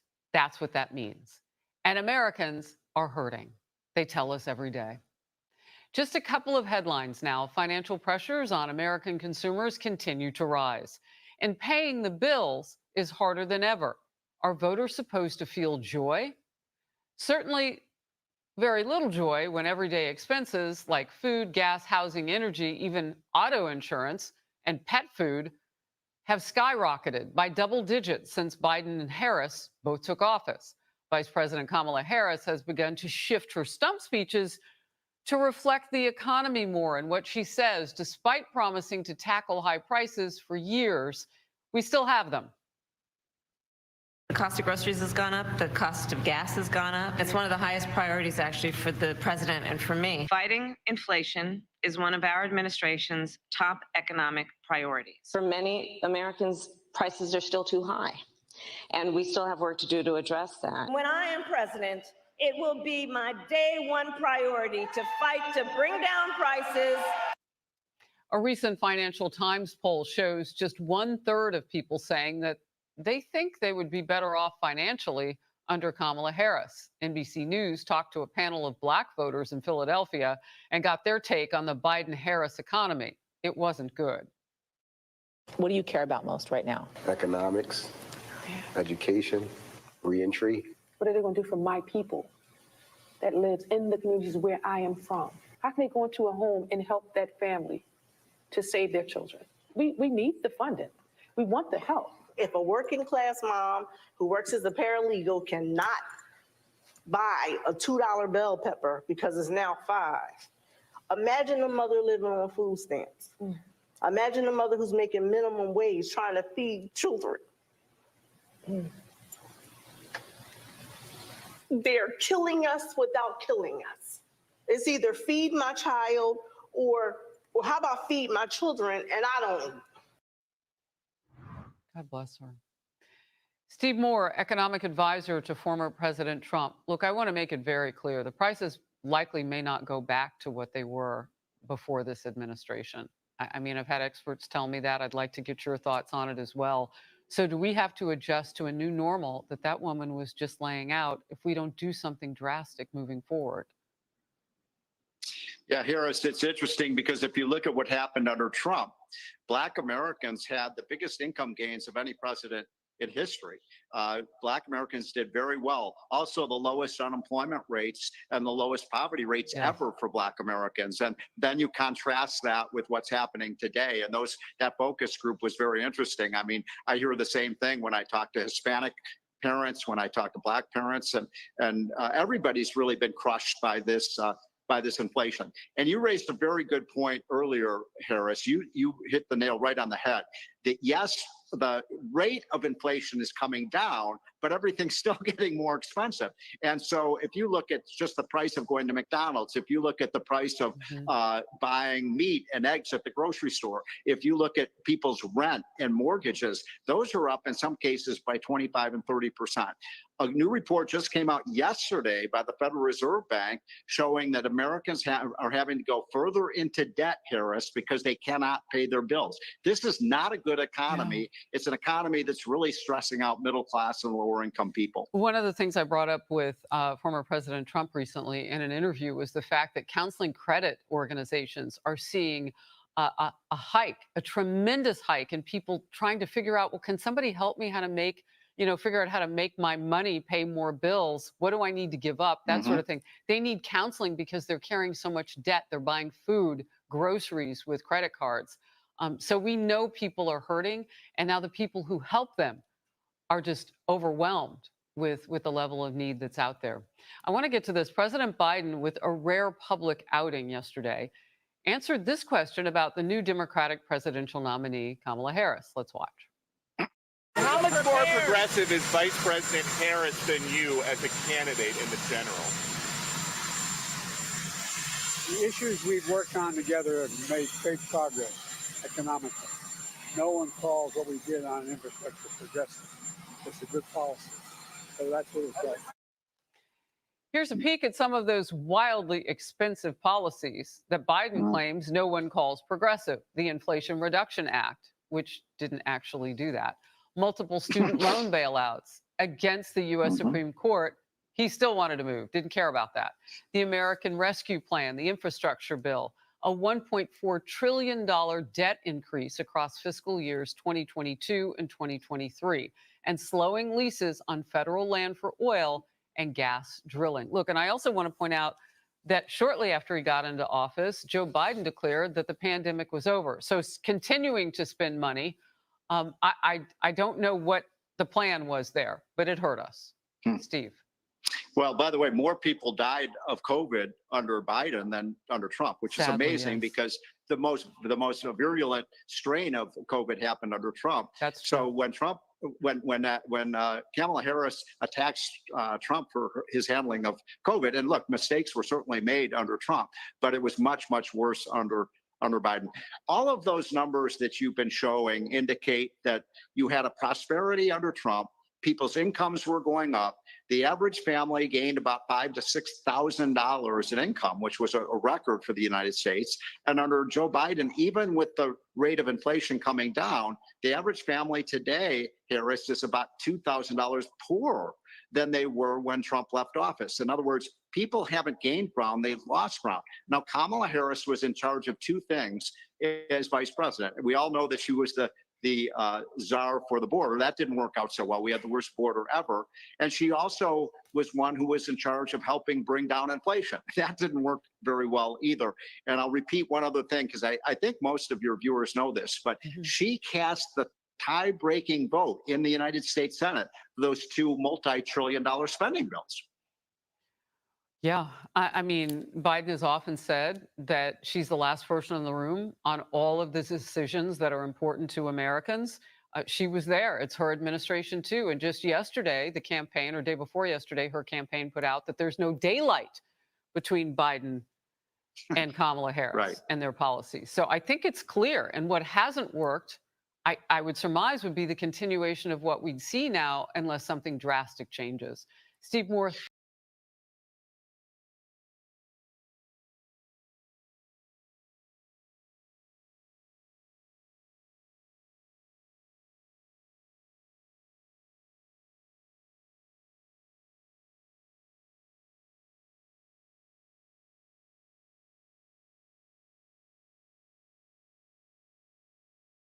Tonight on the podcast, ladies and gentlemen, the mainstream media just do not have the pulse of what's going on in Black America. They're either extremely behind, they outright lie daily, and they tell half truths. Now, you know, Vice President Kamala Harris is running for president, as we all know, and people are literally doing propaganda campaigns at this point, because ever since she's gotten in the race, they have turned up the propaganda for her. I mean, they didn't even do that for Joe Biden, but they made sure to do that for her. Now, I want y'all to check this clip out here, and let's get into what he says as straight out lies. Do you have any sense on the potential impact on the Black vote following this announcement? Kurt, the African-American vote is going to be tremendous throughout this entire process. We're seeing something very similar to what happened in 2008. With Barack Obama? Absolutely. We're seeing that type of excitement. Barack Obama, the nation's first African-American president, in his first election, picking up 95% of the Black vote. Will Kamala Harris be able to tap into that same energy? When you talk about the Black community, she also represents part of its core. A graduate of Historical Black College and University, HBCU, Howard University, Mother Howard, and also part of one of our Black sororities, Alpha Kappa Alpha Sorority Incorporated. So it's just not. How does that translate, though, into actual votes, people showing up at the polls? Well, again, the energy behind it. As a matter of fact, the day after the announcement, there was a call held for Black women in support of Harris, and also the next day, Black men in support of Harris. Right. These two calls saw a record number of individuals logging on and a record number of grassroots dollars raised into the millions of dollars. The first lie that this gentleman told was that Vice President Kamala Harris campaign and the energy that it has today is similar to Barack Obama in 2008. That is a complete lie, and he know he's lying. This is why I say I was in prison when Obama became president, and me and an old school white dude had bet $50 on who the president was gonna be, and they let us stay up and watch the ending results. That white man seen what was going on. That bitch tried to go lay down and think he'll get some rest. Shit, when them elections came in, one woke his ass up. He thought it was an earthquake. I went kicked this motherfucker bump. Bitch, where my money at? First Black president here, nigga. Don't make me start a riot. This is nothing but straight propaganda. And this is actually disinformation, okay? Disinformation means that you're telling a straight lie on some information and you know it. Now, misinformation, you could put out information is wrong, but you didn't know that. You didn't intentionally do that. This guy is intentionally putting out disinformation about this, because I remember when Barack Obama ran for president the first time. I know that was truly at that moment, and for Black people, of course, today we look at it in hindsight like, oh my God, why? But the Black community was excited. Black people in their own neighborhoods was talking about, hey man, you ready to vote? Man, we gotta get the first Black president in there, man. Man, we never thought we'd see this. That's really what the energy was. You thought you'd never see it, right? Because forever, we never thought we'll see a Black president in America, a Black family in the White House. That's something most Black people never thought we would see. So that was an exciting time. And Barack Obama, the way he presented himself, he was intelligent. He knew how to speak very well, and he had a good looking family. There's a lot of things Black people got behind. You understand what I'm saying? So even when he took the oath and all that, it was historic. Whether his legacy, whatever it is or not, it was historic. Vice President Kamala Harris do not have none of that behind her. I don't see a bunch of people wearing Kamala shirts. I'm not talking about Kamala shirts that she's selling in her merch store. I'm talking about actually Kamala shirts that people's making and everybody walking around with Kamala shirts. You don't see that. You don't see that at all. You don't see no rappers rapping about Kamala. Nobody's talking about her like that, but she just got into the race and she got what? That's 80 some odd days now. So why are you lying, sir? Don't lie. Then number two, you talk about, oh, well, she went to the Howard and this. So what? Rachel Dolezal went to Howard. That doesn't mean anything. If that's the case, well, let Rachel Dolezal go run. And we just say she's a black woman too.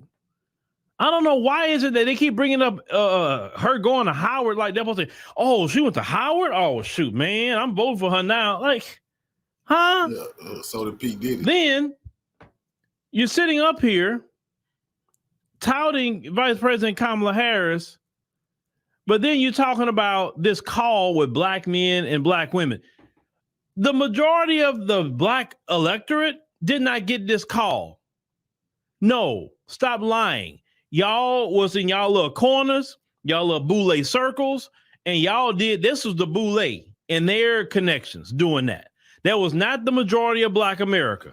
I don't know no black woman that got an email about that. I don't know no black man that got an email about this black men call. Didn't know none of this, right? All on this call to raise money for Vice President Kamala Harris, right? And then what we gonna get out of it? That's my thing. Listen, I don't mind if we gonna get something out the deal. I don't mind. For me, all of this is business. None of it's personal. If she would say, if y'all get reparations on my desk in the form of cash payments, I will sign reparations. If she say, if you get on my desk an anti-black hate crime bill on my desk, I'll sign it.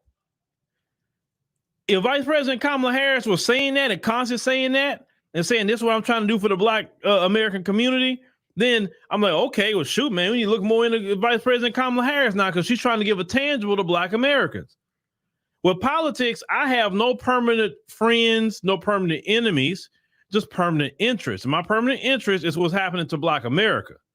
My interest is not what's happening all over the whatever, right?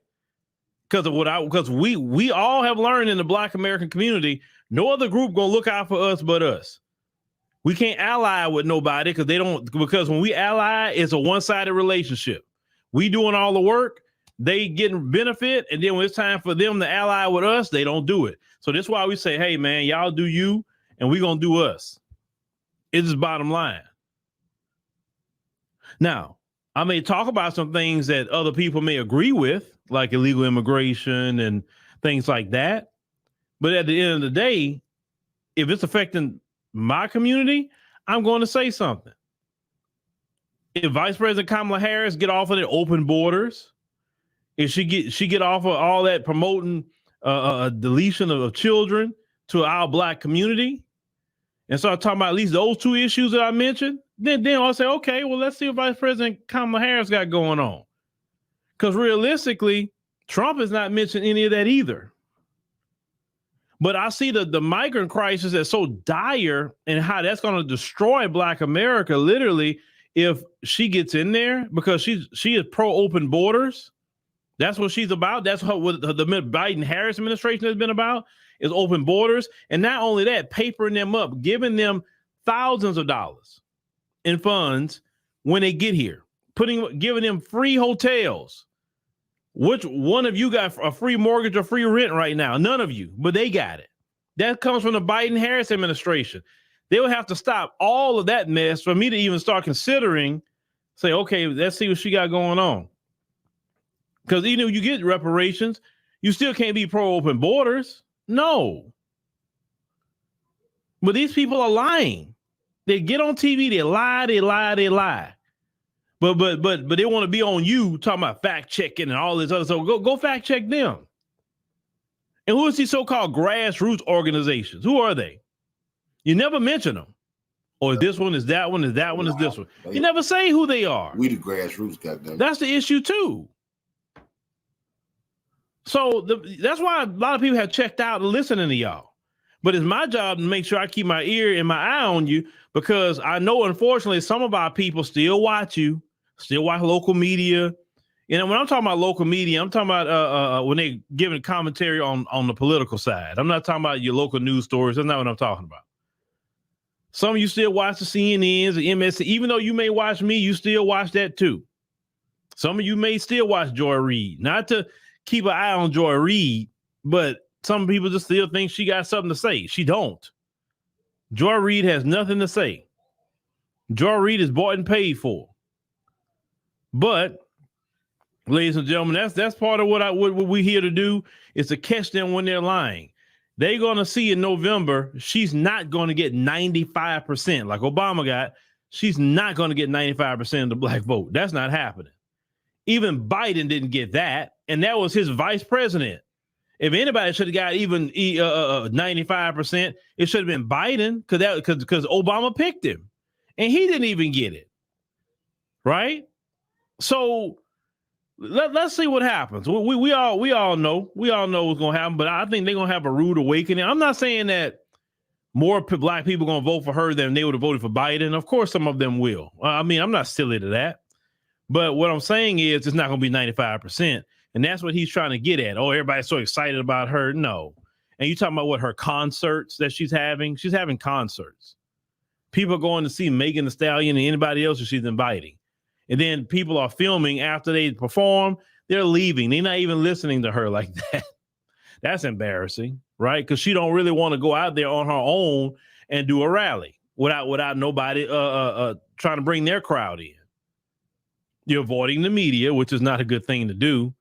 Even avoiding Fox News. You should go into hostile territory and do an interview. Not to say you're going to be disrespected, but sometimes you make them pull some of them voters towards you. But if you stay in the echo chamber, you're not going to expand your voter base. You're just not.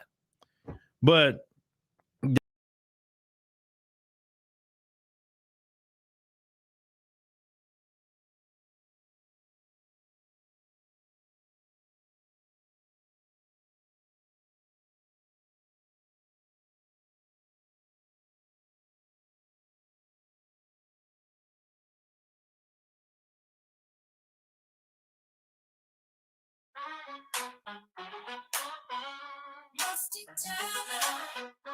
yes, I'm speaking to you.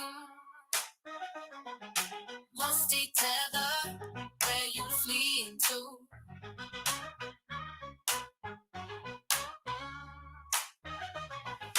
Musty tether, yes, I'm speaking to you. Musty tether, where you fleeing to? I got into my Uber, what did I see? It was a dusty, musty tether, smelling like cheetah pea. Musty tether, yes, I'm speaking to you. Well, you know my motto. I don't make believe, I make believers family. I'm your gracious host, drummer, 1980 Helen from Columbia, South Carolina. I hope you're having a good day today, and if that's not the case, guys, ask yourself why, because remember, happiness is an inside job. Did you hear me? I said happiness is an inside job, and it will always be an internal affair. Well, guys, we back today again with another reaction from King Flex. This is a good showing, guys. Guys, we have to talk about Ricky Smiley. Now, I don't have anything personal against the brother, but God knows entertainers need to stay in their place, man. Some people just need to just remain quiet and just let be where it be. So, guys, make sure to hold your breakfast or your lunch or your dinner down, because this here is cringeworthy, all right? And by the way, do anybody see my foundation of black American shirt here? Yeah, you see that? Yeah. Family, I got the shirt from Tariq website. Just go to his website and they should be there, guys. All colors, red, blue, green, or what have you, all right? But, guys, Let's go. So this is our brother Ricky talking about the black woman, Kamala Harris, who's not a foundational black American woman. I'm not going to give her the recognition of a foundational black American woman because she is not.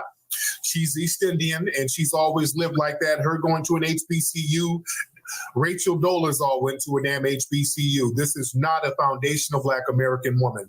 She don't get the same recognition as that. Hold on. See what a record is. You can see what she have done. Nothing. Our brother Ricky, her record is horrible. Go ahead. Thank you. You can Google what have Kamala Harris done for the black community. Nothing. Or things that black people benefit from. I'm not. Nothing. We need to stand with her. We need to stand with her. No, we She's don't. great. She will make a great president. And what a blessing to be living in a time where a black woman can become president of the United States of America. And she ain't that black woman. America, in our time, we get a black man and a black woman become president. That's unheard of. Come on. He's talking about Barack Obama. How did that work out for us, family? How did Barack Obama work out for us? Barack Obama was a bust for us. That didn't work out good for us. Barack Obama becoming president, Obama was a nothing burger. We were getting slaughtered under Obama. And Obama didn't lift a finger to help us from getting slaughtered. Obama didn't help us. That was the nothing burger. We could have done without Obama. You understand? And Kamala Harris is Obama 2.0, symbolic nothing burgers. I'm not with the symbolisms. Yeah? I am not with the symbolisms. Let me play my brother Ricky. Ricky's my brother. Love the brother. I disagree with him on this, though. Hold on. Oh, stop it. Be on the right side of history. Be on the right side of history.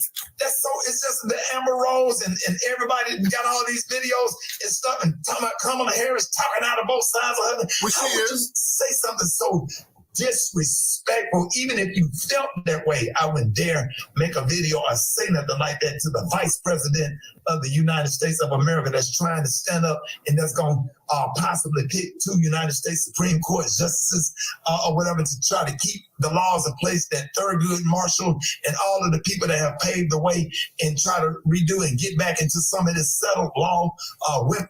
You notice nobody can really a bunch of rambling. Give Kamala props on doing anything. See, Ricky's trying to find some kind of justification as to why we have to support her, and nobody can give a real good justification.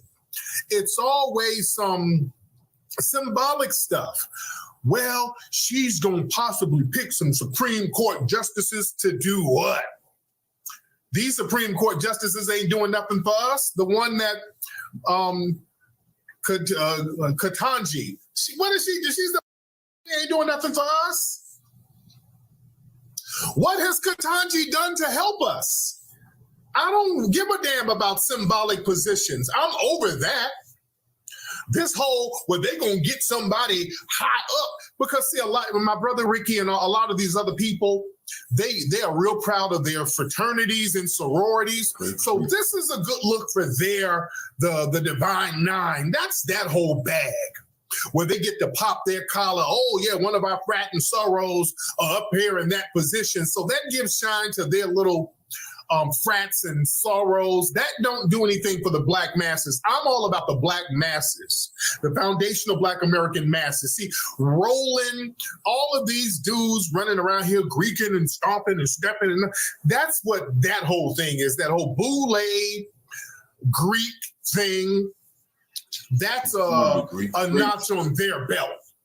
You understand? That's what they look at it as. This is a notch on their damn belts. I ain't with none of that. And not knocking that, but I don't want the black masses to suffer so that a few sororities and fraternities can just pop their collar and say, hey, look, one of our people is in the White House. Guys, I can't take it no longer. I'm itching. Let's get to work. Before I even get started, some of y'all gonna be offended, but you know my motto, right? I don't care. The people, the masses, need to know the truth versus the talented 10th.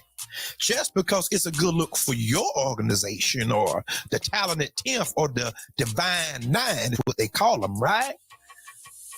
That does not benefit us as a collective. I'm going to say it like this, and I know that some people going to be mad.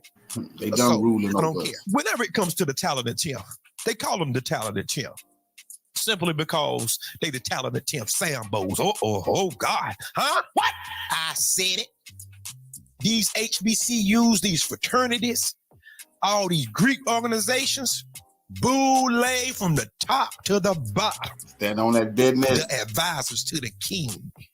That's right. Prince Hall Masonry. See, fraternities and sororities is nothing but a gateway into Freemasonry. Come on, man. For the men. Come on, we done playing, man. And for the women, Eastern Stars and etc. Crossing the burning sands, huh? Crossing the burning sands. Oh, trust me, I know all about them Greek organizations. Nothing good comes from that. Just because you chosen to be a mouthpiece for the people in a very deceptive and demeaning manner doesn't mean that it's success. It's called selling out, guys. That's what it's called. And let me talk to you Christian folks. You can't be a Christian and talk about you in a fraternity. Listen at me. Listen at what I just said. Challenge it. Challenge anybody. Challenge that. You can't be a Christian according to the Bible that you say you believe in, the God you say you believe in. You can't be both. Because over each divine 9, over each sorority, over each fraternity, there is a deity that sits on the top of it. Minerva or somebody like that. Oh. We all know it is a deity that sits on the top. So whenever you pledge into that deity. No man can serve. Oh, I know y'all don't like that. Did you hear me? You pledging to a demon. That's what you pledging to. Because the Bible says you can't have 2 masters. You can't have 2.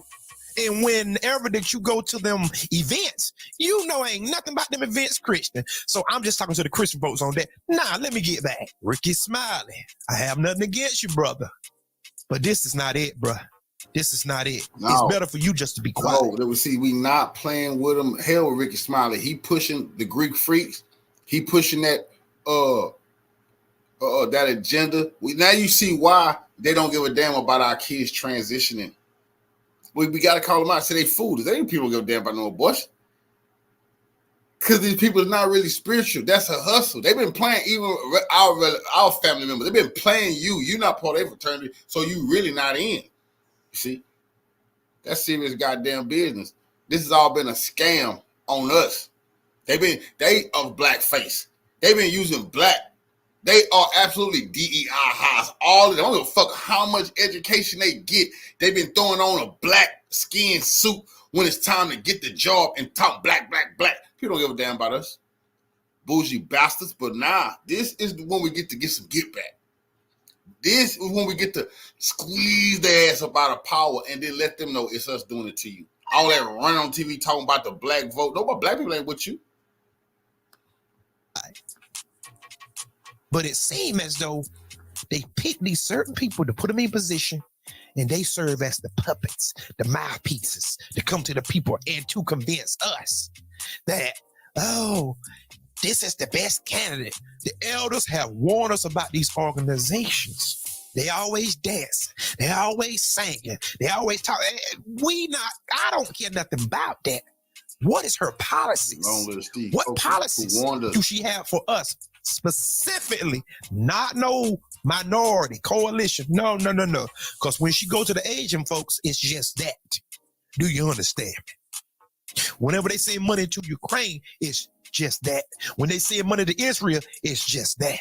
It's not, well, Israel and Cambodia, Israel and Taiwan. No, it's Israel get this money, and that's just what it is. But the minute it comes to something for us, it's minority coalition. It's underprivileged communities. Huh? Disadvantaged community? No, we ain't talking like that. No. You preaching now. No. If you do it for one, you can do it for all. And the only people that's left out is us. And we ain't having it. Guys, be aware of these organizations. I know people just want to join them and just want to just be in cahoots with a group. And you think you're doing good by giving out turkeys and all this stuff. And you might raise a little money here and there. But no. The advisors to the king. And like how I said earlier, it's a gateway to Freemasonry. And if you know anything about Freemasonry, go look up Albert Pike. He said the god of Freemasonry is Lucifer. That's what he said, not me. He's one of the godfathers, not me. Go read it. If I'm lying, somebody shut my mouth. Albert Pike. He said this. He said the people on the lower levels don't have no idea what's going on because it is a circle within a circle within a circle. But the higher you go, then you start to get enlightened to who the deity that sits on the throne behind the scenes is. And it's Lucifer, the light bearer. That don't help the masses, man. That don't help the masses of us. Yeah? Let me play some more of our brother Rick. Let me play some more of Rick. And again, love Rick. Rick's one of my favorite comics, man. I just vehemently disagree with women's rights to choose your vote. I disagree with my brother's position. Hold on. Voting rights to Brown versus the Board of Education. Do your homework. But hold up. Let me just tell you something right here that could be very historic. And Kay pointed this out to me. If Kamala Harris is elected, she would be sworn in She would be sworn on in MLK Day by the first Black Supreme and Court. possibly by Ketanji Brown Jackson. So what? Does not give you chills. Does that not? Okay, that's all I'm gonna play. That's all I'm gonna play. That's all I can't now because now I'm gonna get mad. So what? So what? All of these symbolism. Well, she's gonna get sworn in on MLK Day by Ketanji Brown, and so what? Damn the symbolism. Damn all of these symbolisms. I ain't with the symbolisms. Damn, because after the symbolic ceremonies are over, now we got to deal with their janky ass policies, okay? While the fraternities and the Divine Nine are sitting over here getting clout from their fellow sorrows in high-powered positions, the Black masses are going to suffer because of their policies. And what happens is when the Black masses suffer, people are not calling them. When Black folks out here getting shot and lynched and wrongly accused and wrongly thrown in jail and wrongly prosecuted, they're not calling them. They're not calling Roland. They're not calling the Black radio DJs from the Boule radio stations. They're calling us. They're calling me. They're calling us on the grassroots, folks who are out here on the ground, stomping the yard, hitting these bricks, out here dealing with these race soldiers. They're calling us for help. So I want us to be in a position where we don't get caught up in the first damn place with the nonsense. Yeah, we ain't heard nothing from Ketanji since she got elected.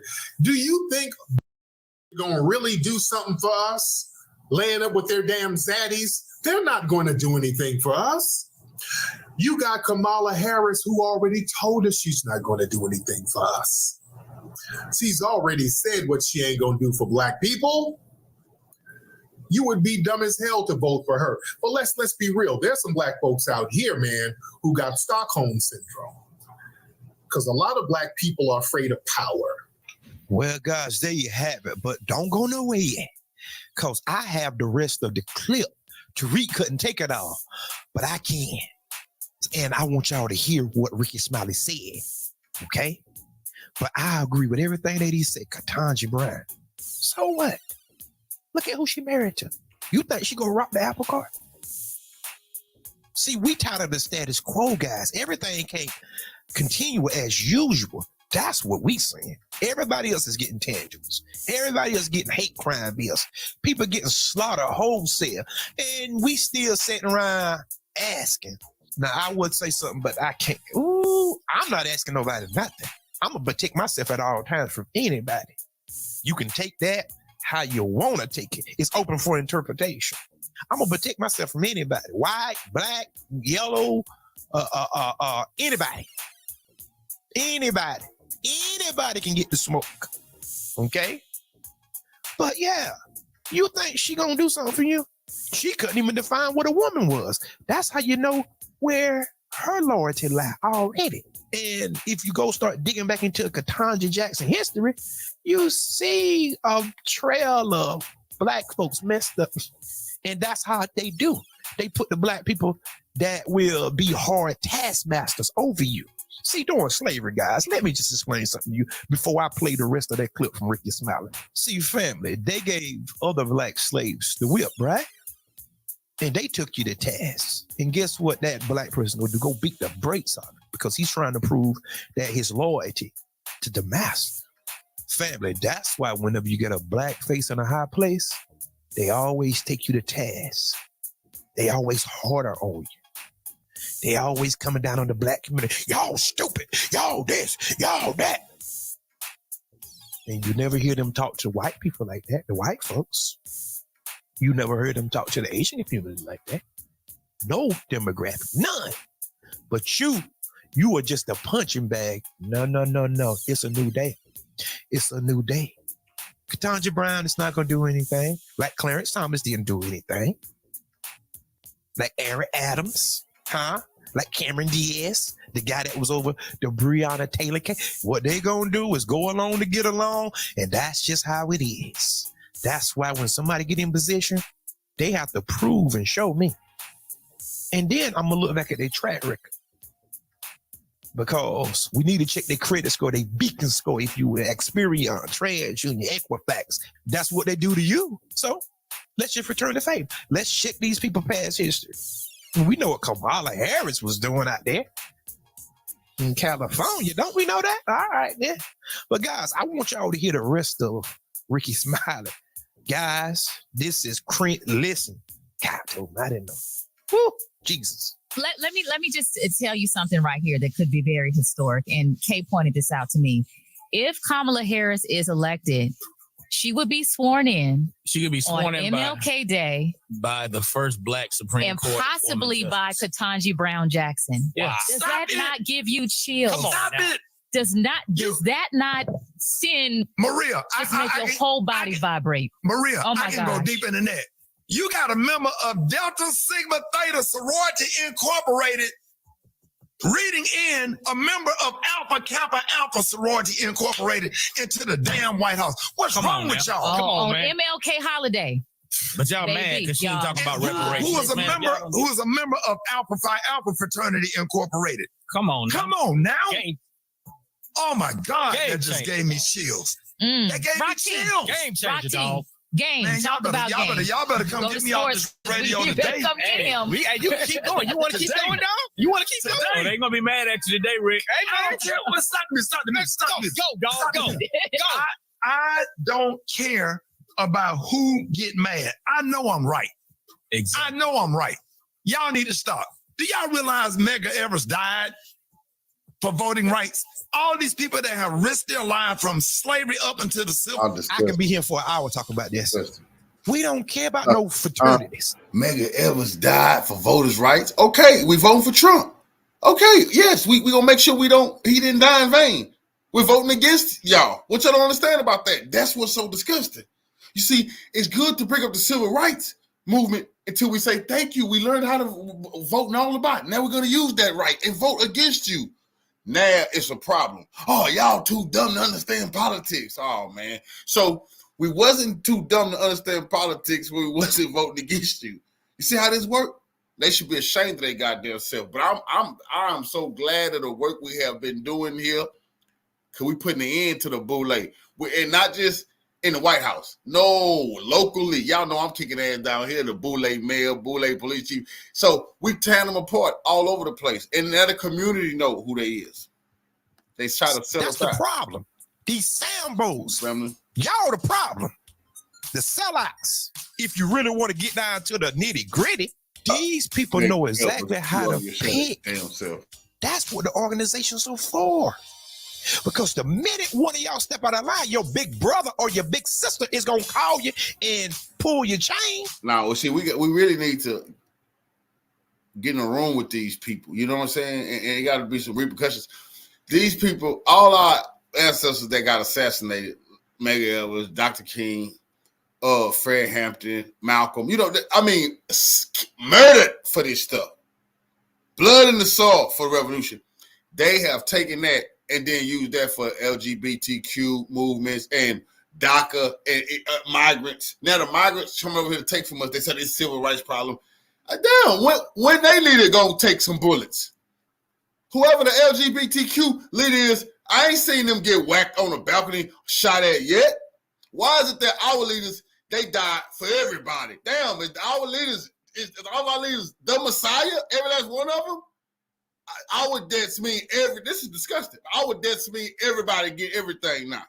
Nobody else gotta put nothing on the motherfucking line. They ain't gotta have no leader get whacked. And that's serious business. If you want something in America, you gotta die for this shit. We have paid the price. Now we're not gonna be just giving it all away. No, if they want something, let their leaders step forward and take what our leaders took. God damn it, our leaders couldn't even finish signing the bills. They gunned down in the damn street. But now these people ain't even get a water hose. They ain't even getting the dog sick on them. Do they get all the rewards? But right here, the boule at the front of the line. Say, yeah, come on now, Medgar Evers. Yeah, this is an Indian lady who gave India some grants. Well, I looked at that, $20 billion for people from Asia. Kamala Harris did. She did. She signed it. And then as soon as we get pissed, it's like, this is my civil rights. Why? Because they done beat it in our head to think about civil rights. I know. I come from a civil rights household. My father's civil rights. I come down here. So I know how to fight back with them. I know what they did to us, man. I know what they did. And then they used their church. That preacher, that pulpit, preachers are dictators. They word go. No, every preacher is authoritarian. They talking about Trump. Every Baptist preacher is a Donald Trump. And anybody go to a Baptist church, you know that. His word is the only word. That's why he sit there. But they have conditioned it to be like that. That's why when that Baptist preachers tell them people to vote, they vote. We didn't never know who none of them people was. None of them. No, man, you ain't learned no politics in no church. Not the nitty gritty. You ain't know. Just what to vote for. Even so disgusting. I done seen this shit 1,000 times. Oh, come over to the park. They got chicken. They got watermelon. They got games. They all kind. These people actually because they think you like that type of shit. Barbecue. We're gonna be barbecuing over here. Come over here and register to vote. Register to vote. Yeah. We got watermelon, barbecue. You gotta come over here and register. Vote straight Democratic ticket, all this type of disgusting ass church. Shit going on at the church. That's serious business. They should be ashamed of themselves. But now we showing them they powerless now. Why? Because they done win against the Most High now. They trying to transition our babies. Now we know they phony. Now we know. See, the gig is up. You know? See, we know about this stuff already. And a lot of it got a homosexual twist to it, too. Especially the male fraternities. Now, somebody called me a liar. I done seen some of the rituals and the hazing practices. So we know to get down. We know to get. I didn't say everybody was funny. Everybody was sugar-coated. Okay, I didn't say that. But I say it got a lemon twist to it. A lisp. Yeah. We all know. We all know. And they know if you give a few black people a few dollars, they'll turn their back on the people and call it progress. Because ain't nothing good really became of it. What? Dancing and doing a plantation celebration. That's the only thing that become of this stuff, man. See, family, with the advent of the internet, you can't no longer hide the truth. We have heard ex-members talk about what goes on. We know what goes on at the parties. We know what the hazing process is and all this stuff. Oh, yeah, we know about everything. But they'll come and tell you, no, it's not like that. We know what it's about. We know what all this stuff is about. There is nothing wrong with getting money, but it's how you get it, homie. And Ricky Smiley walking around in the dress. Every time I hear him talk, I hear Sister Jenkins. That's what I hear. Anybody walk around in the dress, you can't tell me nothing about no politics. I'm sorry. You can't tell me nothing about no politics. I'm sorry. You need to just be an entertainer. That's what you need to be. Civil rights movement, just where we can have an opportunity to do what we do, to do what we can do. We ain't seen nothing like this since Barack Obama was running for president in 2008. We need to stop. The great John Lewis. Right. John Lewis and Ralph Abernathy. All of these people that have paved the way for us. We are the new civil rights leaders. We got to get behind people like Ben Crump and Kamala Harris and all these people out here that's doing, like Roland Martin and all of these people that's out here. Joy Reid. If you want to be educated, if you really want, we are the new civil rights leaders. But the hell you is, you get out there, you gotta take, man. You ain't got a brick to the head. When the hell you ever got beat by the authorities on behalf of vote? See, these people. See, they want to be leadership. They ain't got no scar. You ain't got no war wounds, brother. At least the people in the 60s, they got their war wounds. Yeah, they have some war wounds. They talk about Dr. King. He had some war wounds, man. The man will beat several cities. Rick Dalton, listen to Joy Reid. I'll be damned. She ain't like us. No. We won't do it. And this going to show you. They're going to show you how desperate they is. He begging. Hey, man, why don't y'all just do what we say? Oh, the hell with you, Ricky. Anyway, you wear dresses for a living. Why the hell we listen to you? I know why you going along with the Democratic transition policies. You mad they didn't have some of this when you was a kid. You wouldn't have had to live your dreams on the movie screen. You could have actually lived it out in real life without being judged. Ain't that right, Ricky? See? I know what you up to. Sir, you never acted a day in your life. That's all real. Want to know the truth, all you got to do is turn to MSNBC and watch Joy Reid, and she gonna give you a whole history lesson every night on MSNBC, and then after that, Rachel Maddow. All you gotta do is just watch. It is over for Ricky Smiley. Anybody take him serious ever again in your life, you a damn fool. That man say, if you want to know the truth, all you gotta do is tune in to MSNBC. And listen to Joy Reid, and then after her, Rachel Maddow. You know he getting that big check.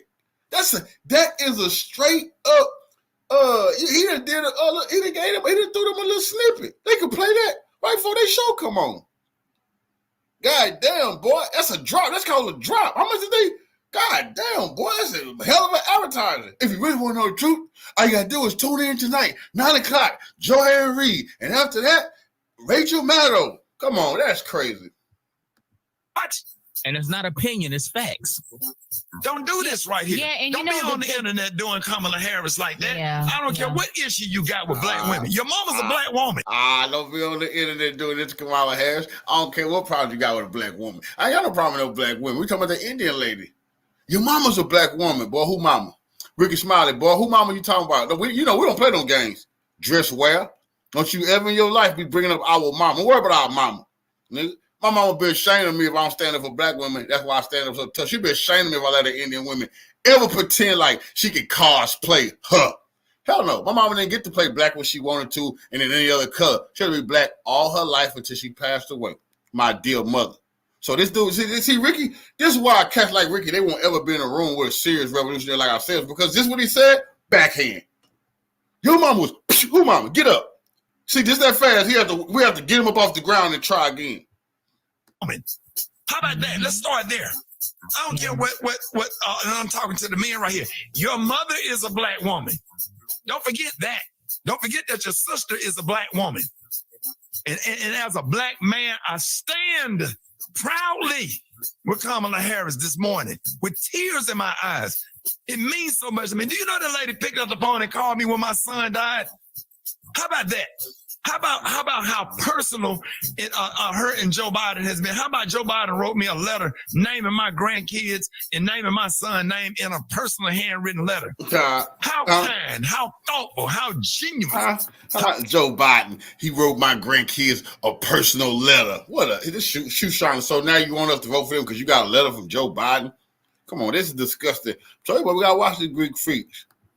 And as a black man, boy, you ain't never play no black. I swear to God, I never seen this man play a black man. Every time I think about Ricky Smiley, I think about a dress like Big Medea. As a black man, come on, I don't even sound right. I see you as a cross-dresser, brother. That's his business. All these as my kids. When I heard you had kids, I'm like, what type of Where he adopted some kids from? Oh, no, you know Ricky Smiley's built that one. No, I don't know. They're just genuine and sincere. And I love people like that. They too much to unpack, guys. Your mom is a black one. What that got to do with it? She ain't black. And besides, I wouldn't care what color she was. If she was there for the people, for real, I wouldn't care what she was. She could be a lily white woman, so, okay. If she bringing tangibles, okay. But my thing is she coming being manipulative, deceitful. That's my problem. Now, condolences to his son. Okay? That was an honorable thing that they did, but that don't have nothing to do with us as a group. Just because they convince you, that don't make no difference. And the only reason why they do stuff like that is to get your influence, Ricky. They want your influence because they know that you have an audience. Joe Biden don't even know his own grandkids' name. Like he give a damn about Ricky Smiley grandkids. And as far as voting, yes, people die for us to vote, but not to be fools, Ricky. Don't you understand that? You don't vote just to vote. Nobody does that but black folks. And y'all are perpetuating this cycle. And we trying to stop y'all from perpetuating this foolish cycle. Just because you just go out there and just vote for somebody, you talk about she a black woman, that's a lie. She ain't got no policies for us. What is it? Somebody please put it in the comment section. I want some laws, some tangibles, specifically for our group. Not no a rising tides lift our boat because we stay in the same spot. So no, we don't want that. We ain't doing that, man. We not doing that. Ricky, you wrong on this one, brother. They convinced you.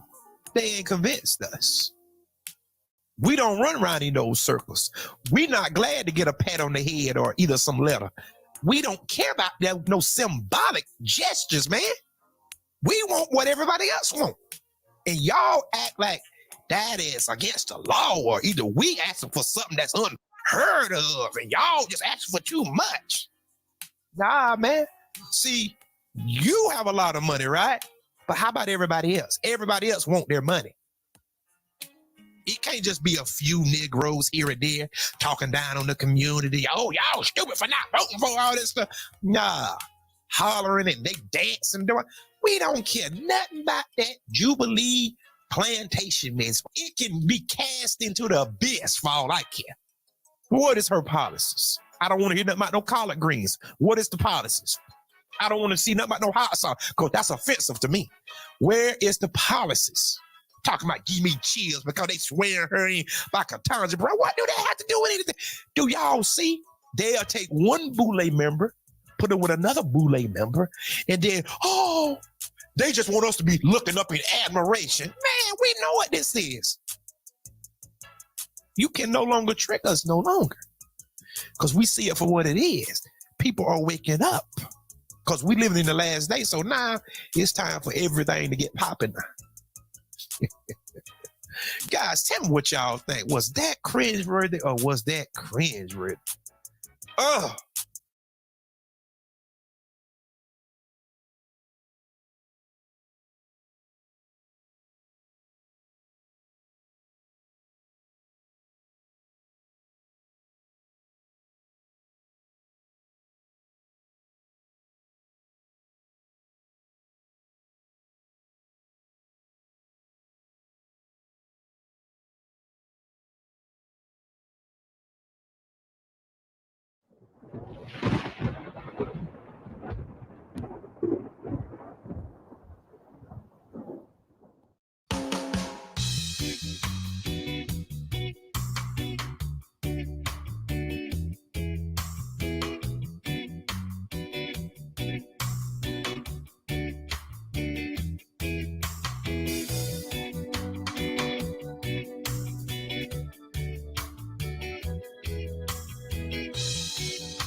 Russian troops have completely stopped the offensive of the armed forces of Ukraine in the Kursk region. Over the past 48 hours, the advance of the armed forces of Ukraine in various areas of the Kursk region has not been recorded.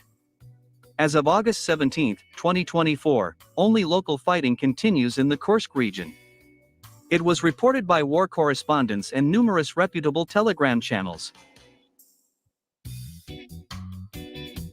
Against this backdrop, the number of videos on the internet has increased dramatically, where the corpses of Ukrainian soldiers, foreign mercenaries, and destroyed Western military equipment with a triangle sign on them are clearly visible. The mood of the Ukrainian propagandists was also spoiled by the commander of Spetsnaz Akhmat, General Avdiy Yalatinov. In particular, a few minutes ago, he officially confirmed that the Russian army seized control of the situation in the Kursk region. According to him, as of August 17, 2024, the Russian armed forces began the systematic destruction of units of the armed forces of Ukraine in the Kursk region.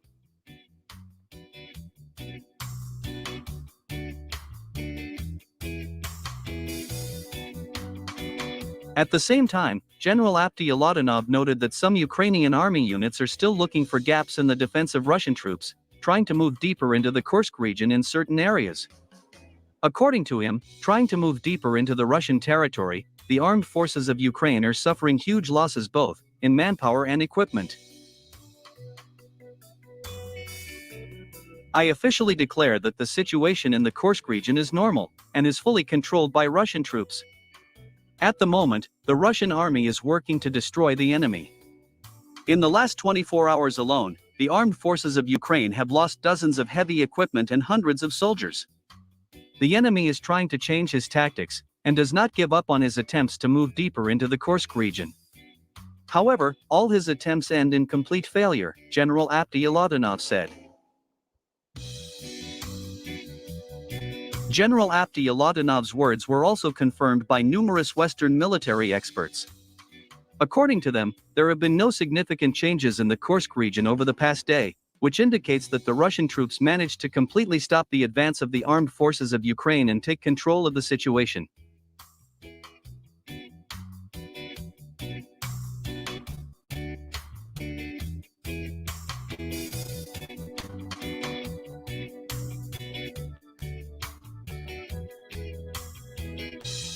By the way, reputable Polish experts Krzysztof Nichpor and Andrzej Wilk stated that the invasion of the Kursk region by the Ukrainian armed forces did not bring the desired military effect to the Ukrainian High Military Command. According to them, the Russian army, advancing on the positions of the armed forces of Ukraine in the Donbass, Zaporizhia, and Kherson regions, did not react to the actions of the Ukrainian army in the Kursk region. The Russian army has not only not reduced its offensive pace on the battlefield, but even increased it in some areas of the combat contact line.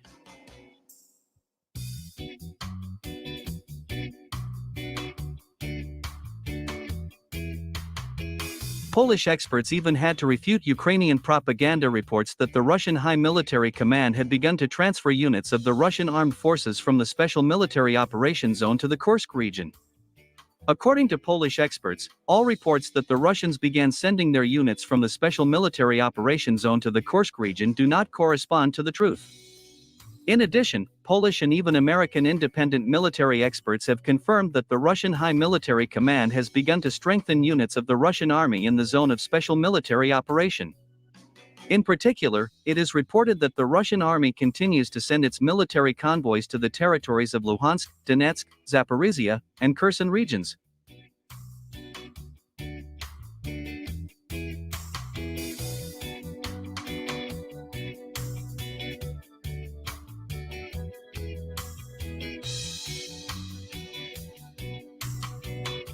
Moreover, Lithuanian Defense Minister Laurynas Kasčiūnas also confirmed that the Russian High Military Command does not use units of the Russian army from the Special Military Operations Zone in the Kursk region. In particular, he said that the units of the Russian army located in Kaliningrad moved towards the Kursk region. All this indicates that the Russian High Military Command is about to knock out the armed forces of Ukraine from the Kursk region only with the help of Russian forces that do not participate in a Special Military Operations Zone, thereby preserving the initiative of the Russian army on the battlefield.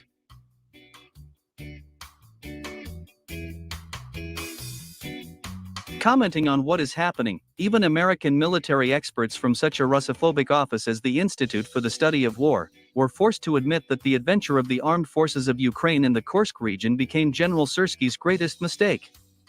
According to American experts, the invasion of the Kursk region by the Ukrainian armed forces not only did not reduce the offensive pace of Russian troops in the Donbass, but also completely deprived the Ukrainian army of its main reserves.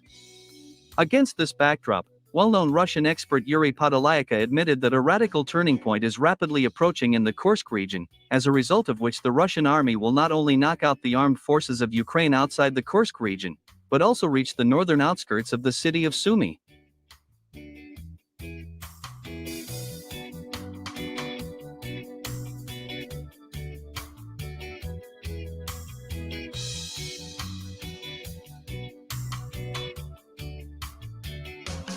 Meanwhile, the Russian Defense Ministry showed footage of the destruction of a group of American soldiers and officers who fired at the Kursk region using two HIMARS multiple launch rocket systems. It is reported that these missile systems, together with the American military, were destroyed in the urban-type settlement of Miropol, Sumy region. The footage clearly shows how Iskander-M ballistic missiles alternately hit and destroyed American missile systems, located in a wooded area of the Sumy region.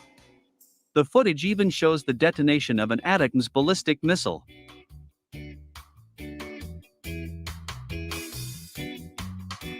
Sources in the Russian military department noted that as a result of the competent actions of the combat crew of the Iskander complex, two HIMARS multiple launch rocket systems were destroyed in the Sumy region, along with 8 active duty soldiers and officers of the U.S. Army, who have directly operated these missile systems.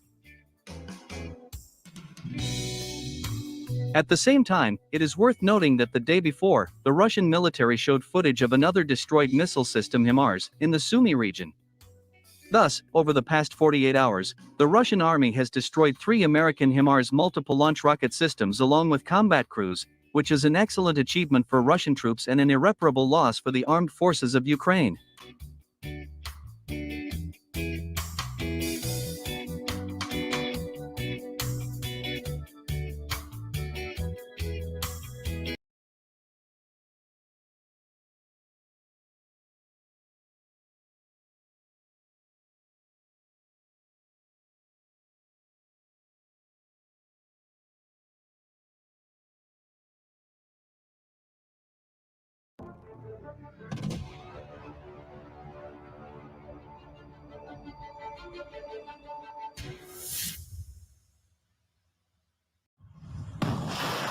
The Russian armed forces have dealt a heavy blow to an Ukrainian armored column, coming from the front line on the borders of the Kursk region. The Russian Defense Ministry released fresh footage on August 11, 2024, showing the convoy of vehicles about 17 miles northwest of Sudza, confidently trying to move southwest, but now spotted by Russian reconnaissance. These are likely the hard-pressed troops who attacked Olgovka, Kremyanoy, Durovka, and Vetrano, but now the map shows that the area has been taken over by Russian forces. Furthermore, a reconnaissance UAV operator confirmed the location of the enemy column.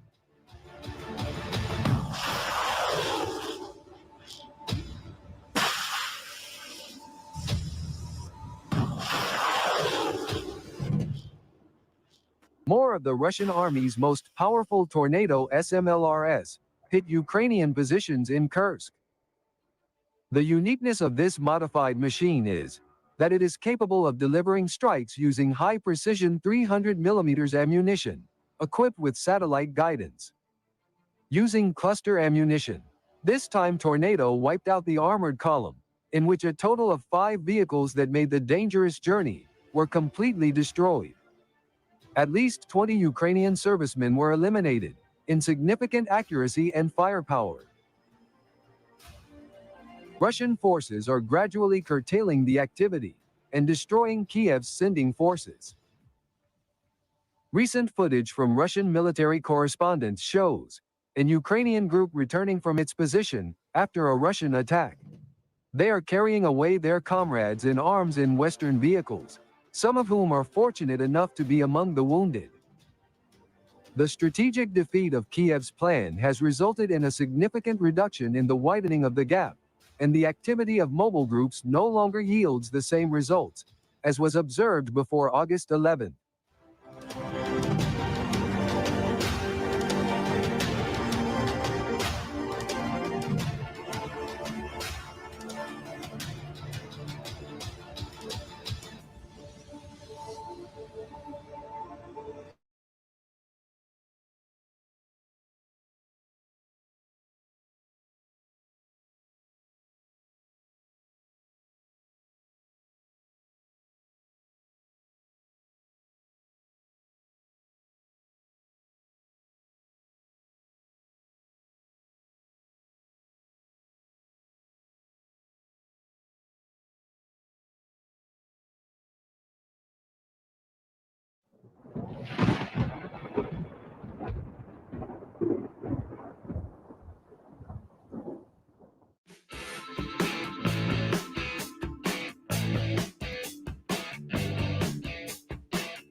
A few minutes ago, the commander of Spetsnaz Akhmat, General Avdiy Alatanov, made another official statement regarding the situation in the Kursk region.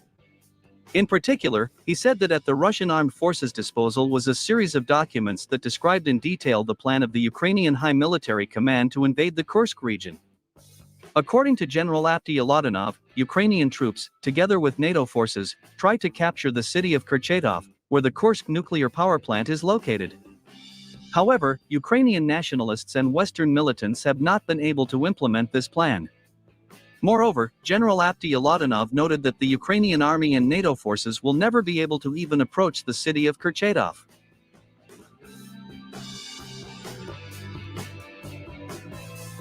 The Ukrainian General Staff, together with the NATO bloc, threw 11,600 people into the Kursk region, including active duty soldiers and officers of the armies of Western countries. Using the surprise factor, they were supposed to capture the city of Kurchatov and the Kursk nuclear power plant by August 11. However, this powerful force along with dozens of tanks have not been able to complete the task, General Avdiy Alatanov said. In addition, the commander of the Spetsnaz Akhmat also added that the Kiev regime used the entire remaining resource of the armed forces of Ukraine for the operation in the Kursk region. And this resource is now being systematically destroyed in the Kursk forests.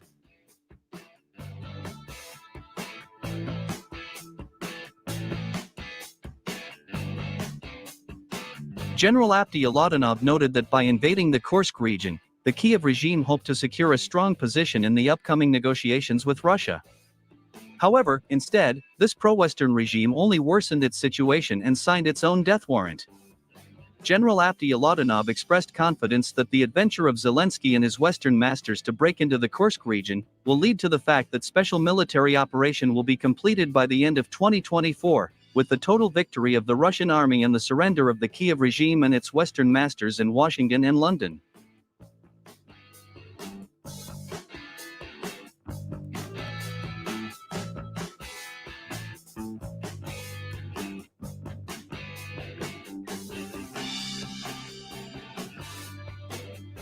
War correspondents also confirmed the words of General Avdiy Alatanov. According to them, the Ukrainian armed forces lost about 2,000 soldiers and dozens of heavy military equipment, trying to approach the city of Kurchatov. At the moment, everything that is happening indicates that the Ukrainian armed forces refuse to seize the Kursk nuclear power plant located in the city of Kurchatov, and are trying to create a front line that will run along such settlements as Lyubimovka, Pokrovsky, Lebedevka, and Kazakylaknya. In addition, the Ukrainian army has also intensified its attacks on the town of Sudza, with a population of 5,000 people.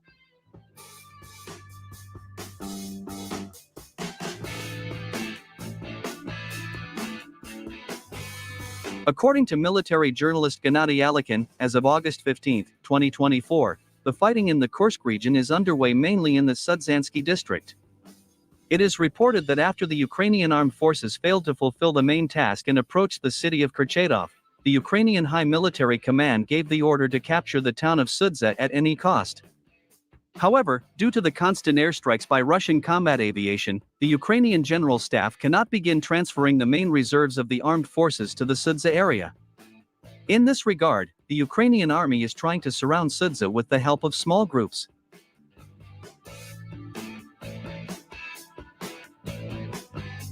In the last 24 hours alone, Russian troops have managed to destroy 3 small groups of the armed forces of Ukraine northwest of the town of Sudza.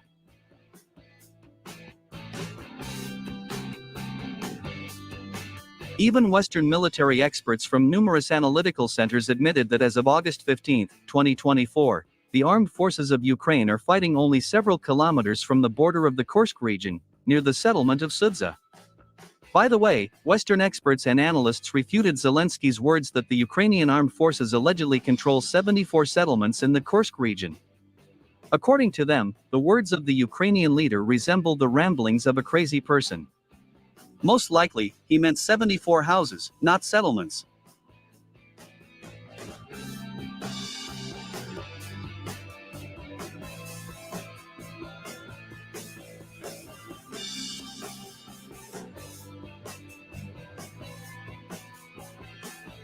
Commenting on the actions of the Ukrainian armed forces in the Kursk region, well-known German expert Franz Stefan Gatti said that the invasion of the Kursk region by the Ukrainian army is very beneficial to Russia. According to him, the short-term successes of the armed forces of Ukraine in the Kursk region may result in the defeat of the entire Ukrainian army in the long term. The German expert noted that, unlike Ukraine, Russia has huge resources and therefore Moscow benefits from expanding the front, which will inevitably lead to a crushing defeat of the armed forces of Ukraine in this war.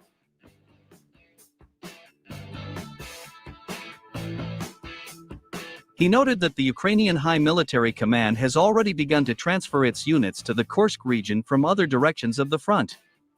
And this fact is very beneficial to the Russian army, which continues to take control of dozens of settlements in Donbass.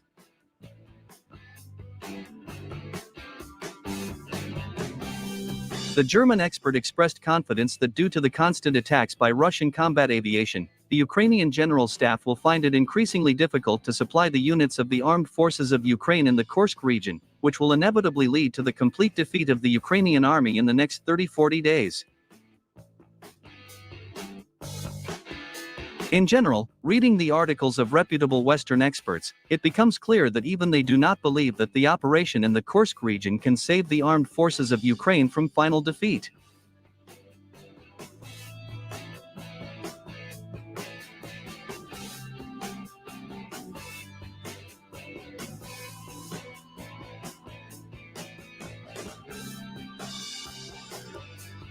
Meanwhile, Russian war correspondent Andrei Rudenko declared that Russian Marines from the 810th Separate Guards Brigade destroyed an entire elite unit of Ukrainian paratroopers from the 82nd Separate Airborne Assault Brigade of the Armed Forces of Ukraine.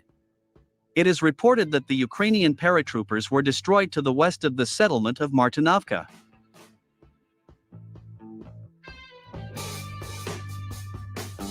Moreover, as it turned out, among the destroyed Ukrainian paratroopers there were also Polish mercenaries, who fought as part of this unit of the armed forces of Ukraine. In total, about 60 Ukrainian and Polish militants were killed near Martinovka.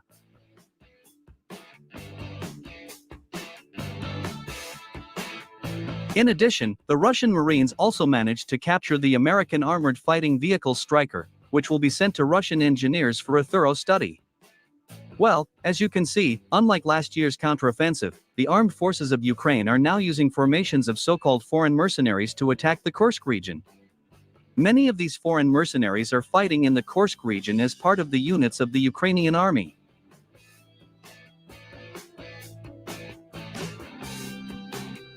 It is reported that these are mainly Polish, French, and Georgian citizens. Moreover, many war correspondents have confirmed that the foreign fighters in the Kursk region are not ordinary mercenaries, but real active duty soldiers and officers of NATO allied countries.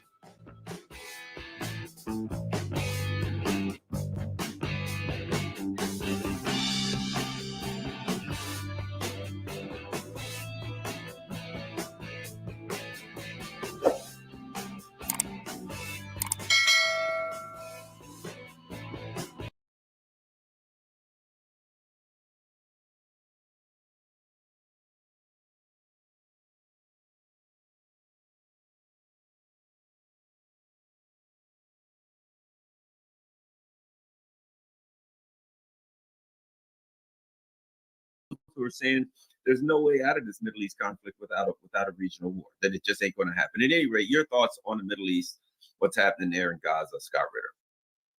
Well, first of all, I'd like to point out that there already is a regional war. I mean, we have fighting in Gaza, we have fighting in the the border between Israel and Hezbollah.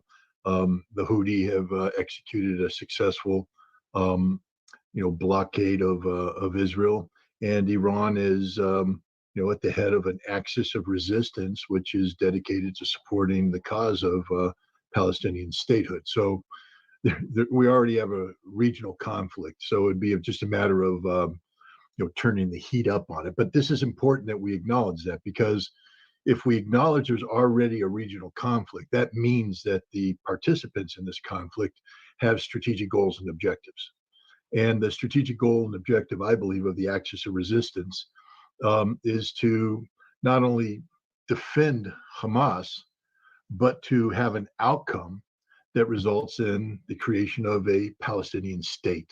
That is the end game. And you do that by defeating Israel.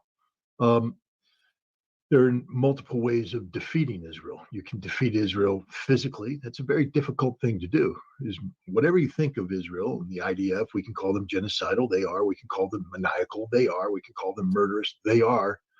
They're well armed, and their air force is a very efficient air force, and they're not easy to beat.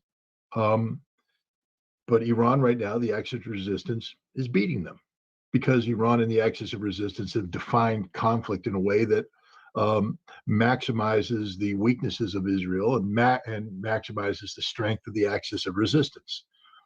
What would play into Israel's hand is a general war. This is what the Israeli Air Force is ready to do. Now, I don't believe that they could prevail, but their Air Force is capable of launching punishing strikes. Now, we had a situation where Netanyahu went to the United States, was received by Congress, applauded 54 times, 58 times. I lost count, but got those standing ovations, got anointed. Scott, the way I put it is, he was applauded once, and occasionally that applause was interrupted by the members of Congress sitting down very briefly between one long applause. Applause. That's the way I put it. Well, I agree. Their hands got tired. They had to take a break and then to start up again. But it was a show. But then he went and talked to the Biden administration, and he made a pitch for, according to the media reports, that he made a pitch to let Israel go in hard against Hamas, go in hard against Hezbollah, to strike Iran. And the Biden administration said no. And so Israel responded the way it does. They went in and carried out targeted assassinations. Because that's all Israel can do at this point in time. They don't have the wherewithal to do the large-scale conflict. They did targeted assassinations. So now, and they knew in doing this that they crossed red lines. Hezbollah had said, you can't come and attack Beirut. Well, Israel just attacked Beirut. Iran said, you can't attack Iran. Well, they just attacked Iran. And so now the question is, what are you going to do about it? And that's the question that both Hezbollah and Iran are seeking an answer to. There's no doubt in my mind that there will have to be a response. There has to be, because otherwise the deterrence superiority that Iran established back in April is gone. It's back to Israel, who now gets to attack anytime, any place, and get away with it.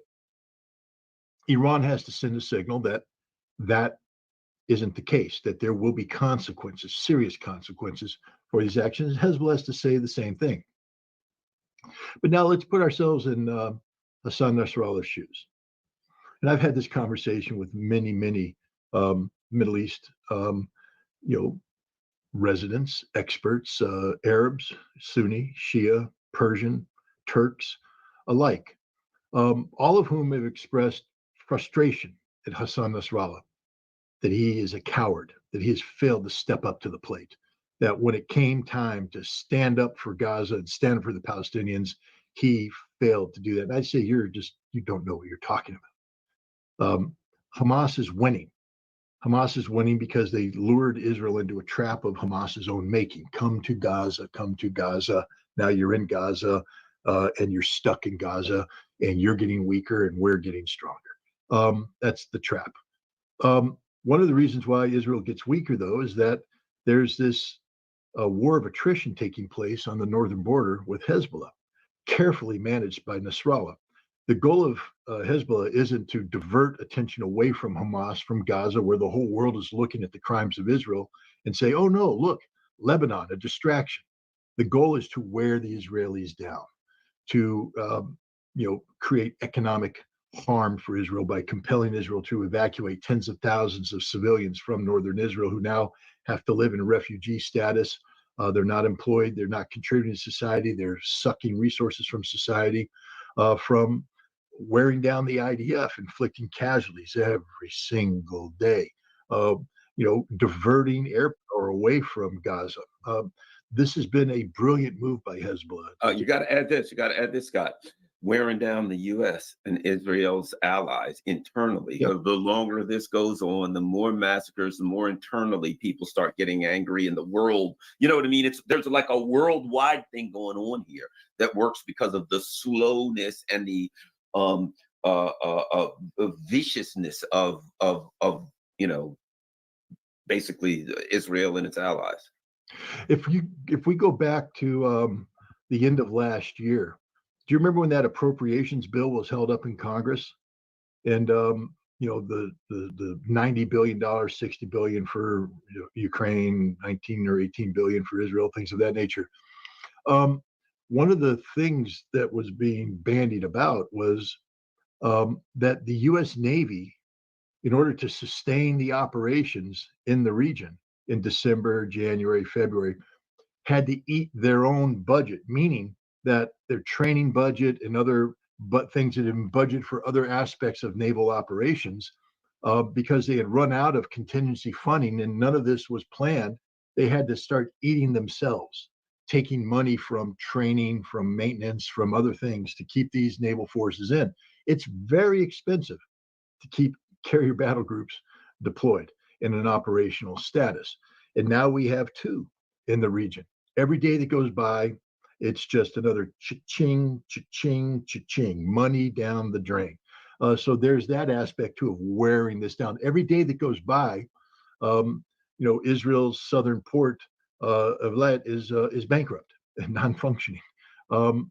Cha-ching, cha-ching, Haifa being shut down, cha-ching, cha-ching. This is just costing so much money, and it's literally devastating Israel economically, and that will end up having social benefits. And this is the parallel campaign that's going on to the military campaign. So now you're Iran and Hassan Nasrallah, and you're sitting back going, we're winning.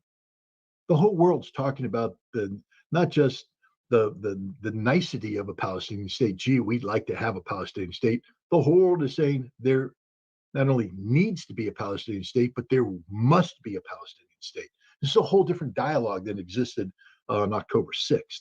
And that's because they're winning. Israel is losing, and Israel knows this. So now Israel does this provocation. Israel knows the calculations that are going on. Israel believes, Netanyahu's made the calculation that if Iran overreacts, that will not only give Israel the green light to strike, but the United States, Israel is hoping, will join with them. And now you can have that decisive battle. And once you start having a decisive battle, a genuinely existential struggle in Iran, where cities are being devastated, the gloves are, not that the gloves have been on, but it's over. That refugee camp that Israel bombs every day, killing 100 children here, 60 children there, it'll disappear. Literally disappear. Israel will go in, bulldoze it all down, kill everybody, and the world won't notice because there's this bigger war going on. As Beirut's suburbs are being collapsed and the Lebanese are being crushed by Israeli bombs, Israel will go into Gaza and bulldoze it down and bulldoze it complete, and nobody will care because there's a distraction. That's what happens if this thing expands, is that the cause of the Palestinian people gets eradicated. And then you now are looking at the axis of resistance with a strategic defeat. Iran is not in the business of going to war with Israel or the United States. Iran is in the business of establishing itself as a regional power, not military power, probably with the emphasis on economics and the leverage that brings geopolitically. In October, there's a meeting in Kazan, Russia, the BRICS summit, and Iran will be participating. So too will Saudi Arabia. So too will, Turkey will be there. Other nations are going to be there. Venezuela now. Venezuela's coming. We'll be there. I think we know what that means. Game-changing meeting. This is a meeting where, everything we're talking, we forget that, India's Prime Minister Modi traveled to Moscow and embraced Putin. And Putin said, "You're coming to BRICS too, right?" And he went, "Oh, yeah." So this is the meeting where the big three, the new big three, not Churchill, Roosevelt, Stalin, but Putin, Xi, and Modi, the biggest three in the world, are going to be sitting down talking about, the transition from American hegemony to global multipolarity. That's the conversation everybody wants. Nobody wants the conversation of Iran has attacked Israel. Israel now has responded by dropping a low-yield nuclear weapon on Iran's Firdos underground enrichment facility. Now the world's enraged about nuclear. And that literally makes BRICS go away. Nobody will be focused on that. So in Russia, is picking up the phone saying, "Don't screw this up.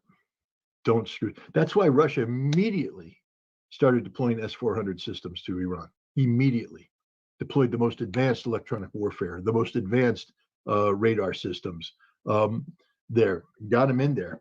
On the one hand, it tells Iran, if Israel attacks, we're going to make sure that you're ready to repel borders. But on the other hand, it bought time. Hey, you don't want to retaliate because if Israel responds, you don't have the S-400s up and running yet. You don't have the systems we're giving you up and running yet. We need time to get them installed, up and running. And during that time, you can impress on them that, you were embarrassed. There's no doubt about it. The Israelis embarrassed the hell out of both Hassan Nasrallah and Iran. It's humiliating to have the Israelis go into your backyard and pop off people like this. Humiliating. And what happens when you are humiliated, you get angry and you tend to have rash responses.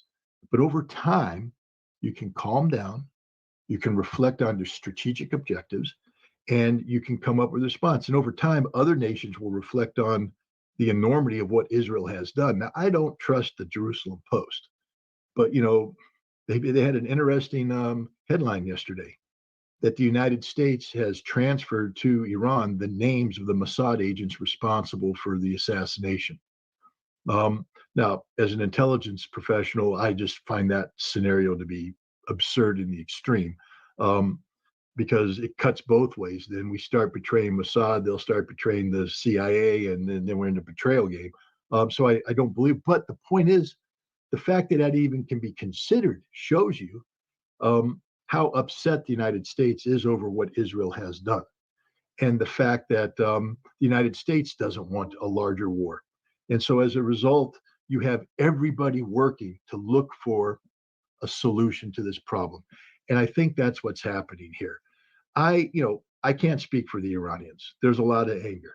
And maybe one morning we're going to wake up and find that they fired 1,500 missiles at the same time to obliterate the totality of Haifa and the military bases around Haifa. Maybe. But the fact that they haven't done that yet has me thinking that maybe they're looking at something else, a more targeted response, a response that's proportional to what had been done to them, a response that doesn't automatically engender an Israeli reaction. One other thing. The leverage of a potential response in negotiations. The U.S., here we are, 60 days before an election, right? Man, if a regional war starts out and, Straits of Hormuz are closed and gas is $20 a gallon, the Biden administration knows they're done. They're finished. They're going to get completely wiped out. The whole Democratic Party will get wiped out. They know that. So there's also significant diplomatic leverage in the potential to say, but Joe Biden, I can finish you, Kamala Harris, and all of you guys that quick. Is that what you really want? Yep. Here's the problem, Garland, that you and I face is we're Americans and we speak to, an audience that's primarily American. And we don't do diplomacy. America doesn't do diplomacy. If we do, it's a civilian standing there with a big military gun behind them. But we do that. We do the military. We send carrier battle groups. We send $18 billion worth of F-15s. We send munitions. That's how we interact. China sends infrastructure development teams. China builds ports. We send bombs. That's all we know how to do. We don't know how to do anything else. We're a fundamentally dysfunctional nation. And so that's the response that most Americans say, well, that's what needs to happen. Iran needs to behave like we would behave. We must bomb. We must bomb. But the rest of the world actually practices diplomacy. The rest of the world actually isn't addicted to war like America is. And Iran is not addicted to war. Iran has every vested interest in avoiding a major conflict with Israel, with Saudi Arabia, because it could lead to a rupture. China has successfully negotiated rapprochement between those two nations, but a regional war with Israel could lead to, spin-off regional conflicts. And Iran just doesn't want to do that. The attack that Israel did on Tehran to assassinate the Hamas leader was an embarrassment, but it didn't represent an existential threat to Iran. A regional war, a general war with Israel represents an existential threat to Iran. Can I add one other thing? I'd add something, and that is also clearly there's a war on BRICS. The U.S. and its allies are horrified of what's happening with BRICS. And now they know Venezuela's coming in right on their back door, right? In the same way that militarily, the U.S. creeps up to your door militarily, BRICS is creeping up to their door economically. And they know Venezuela has all that oil. If Venezuela gets on track economically, it will be an economic powerhouse it will be the equivalent of Iran as a powerhouse in the Middle East. Venezuela has the potential to be a serious regional power. And they also know this. They had Petro-Carib last time. They were giving Haiti and helping other Nicaragua, other countries Cuba that the U.S. didn't like. So Venezuela becomes a powerhouse. It's going to start sharing the love with some of the other adversaries, and it will extremely weaken the U.S.'s Monroe Doctrine grip on the hemisphere. Yeah, look. And I think that's part of the BRICS plan, to be honest. BRICS is still very much a theory that's trying to transition into reality. The war in Ukraine and the resulting divide between the collective West and the global South with Russia and China, that divide, that division, that split was supposed to take longer, supposed to happen more naturally. But the Ukraine conflict caused that to accelerate and exaggerate. And you saw this. You saw when BRICS had their summit in South Africa last year, the very rushed effort to expand BRICS.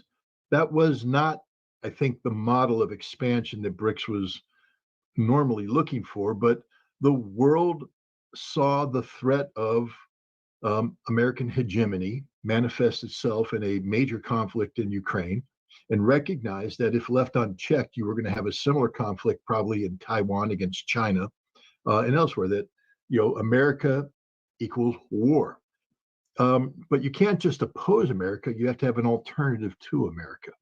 And BRICS is that alternative, but it was still very much an immature concept. There was no talk of, what BRICS, what the framework of BRICS would look like. With the G7, for instance, they have an entire system in place. On the ministerial meetings, they have staffs, they have secretariats, they have buildings, they have infrastructure, so that when you just don't have a G7 meeting where everybody comes together, hey pal, how you doing? Let's have some beer. There's a whole series of meetings that take place as agendas are worked out and staffed amongst the various nations. And they work this out. There's follow-up. So there's this whole system in place. BRICS isn't that. BRICS is just, a theory. And so BRICS has to become that. BRICS has to become something. And so it's accelerated. South Africa, basically said, okay, here, this is what we want to be, this expansion. Russia's job this year is to actually turn it into a system. And you see, if you take a look, this is why I've told people, and vast majority of people have missed the ball here. Look at the St. Petersburg International Economic Forum and don't view it as just an international economic forum. It is a ministerial for BRICS.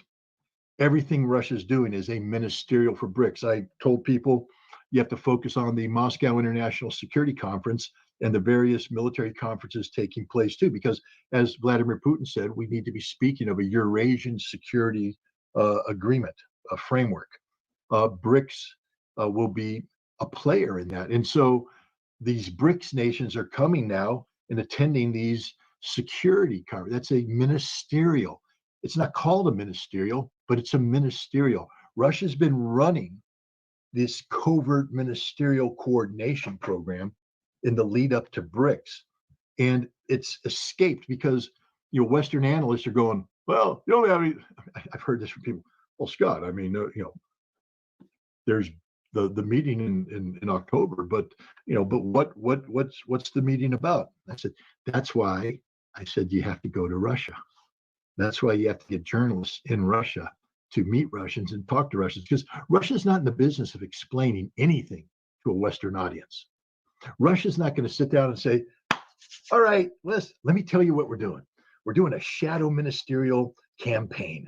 We're doing this is who we met. We meet here. These papers are then brought here. We coordinate policy here. We're going to have a summit meeting here, a pre-summit meeting there. And then when we come by the time we roll into Kazan, we're going to have an entire framework established. Russia's not going to do that because they don't care. They don't care about the West.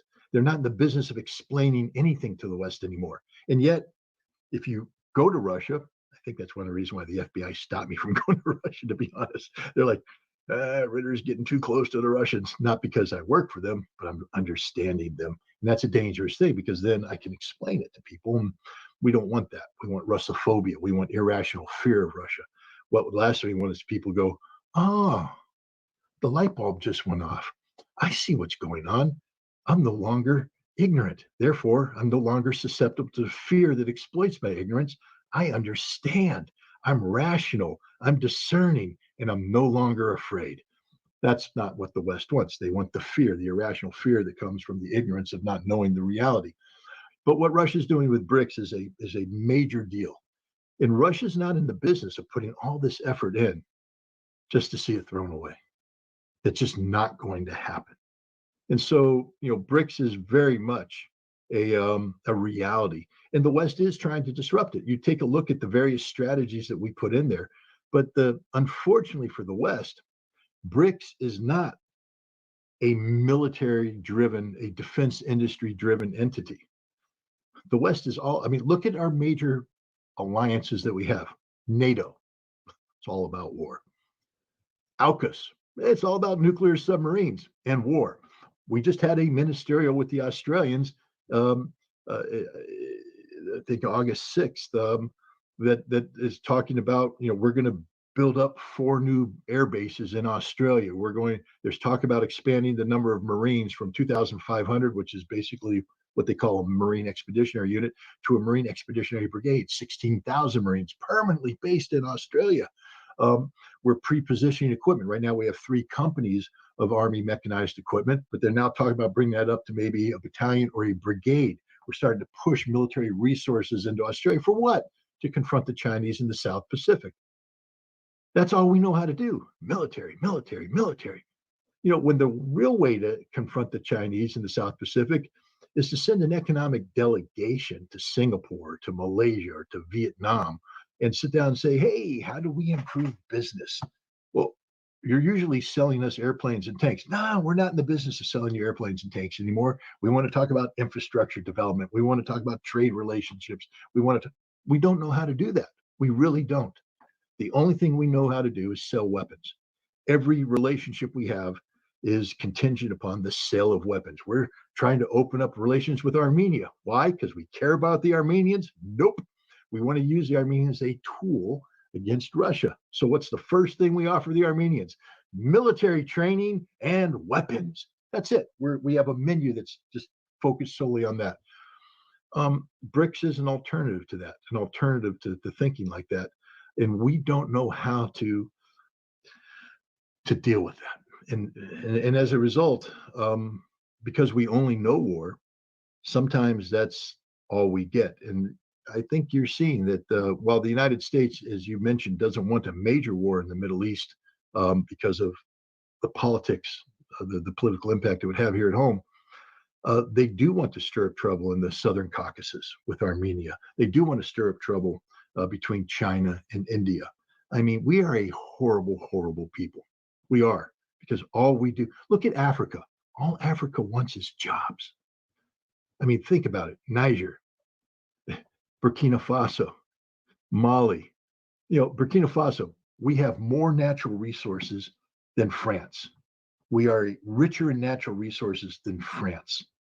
France has been either a colonial power or a neo-colonial power in Burkina Faso for decades. France is rich. France is developed. Burkina Faso, which has all of the wonderful resources, is poverty-stricken. How did that happen?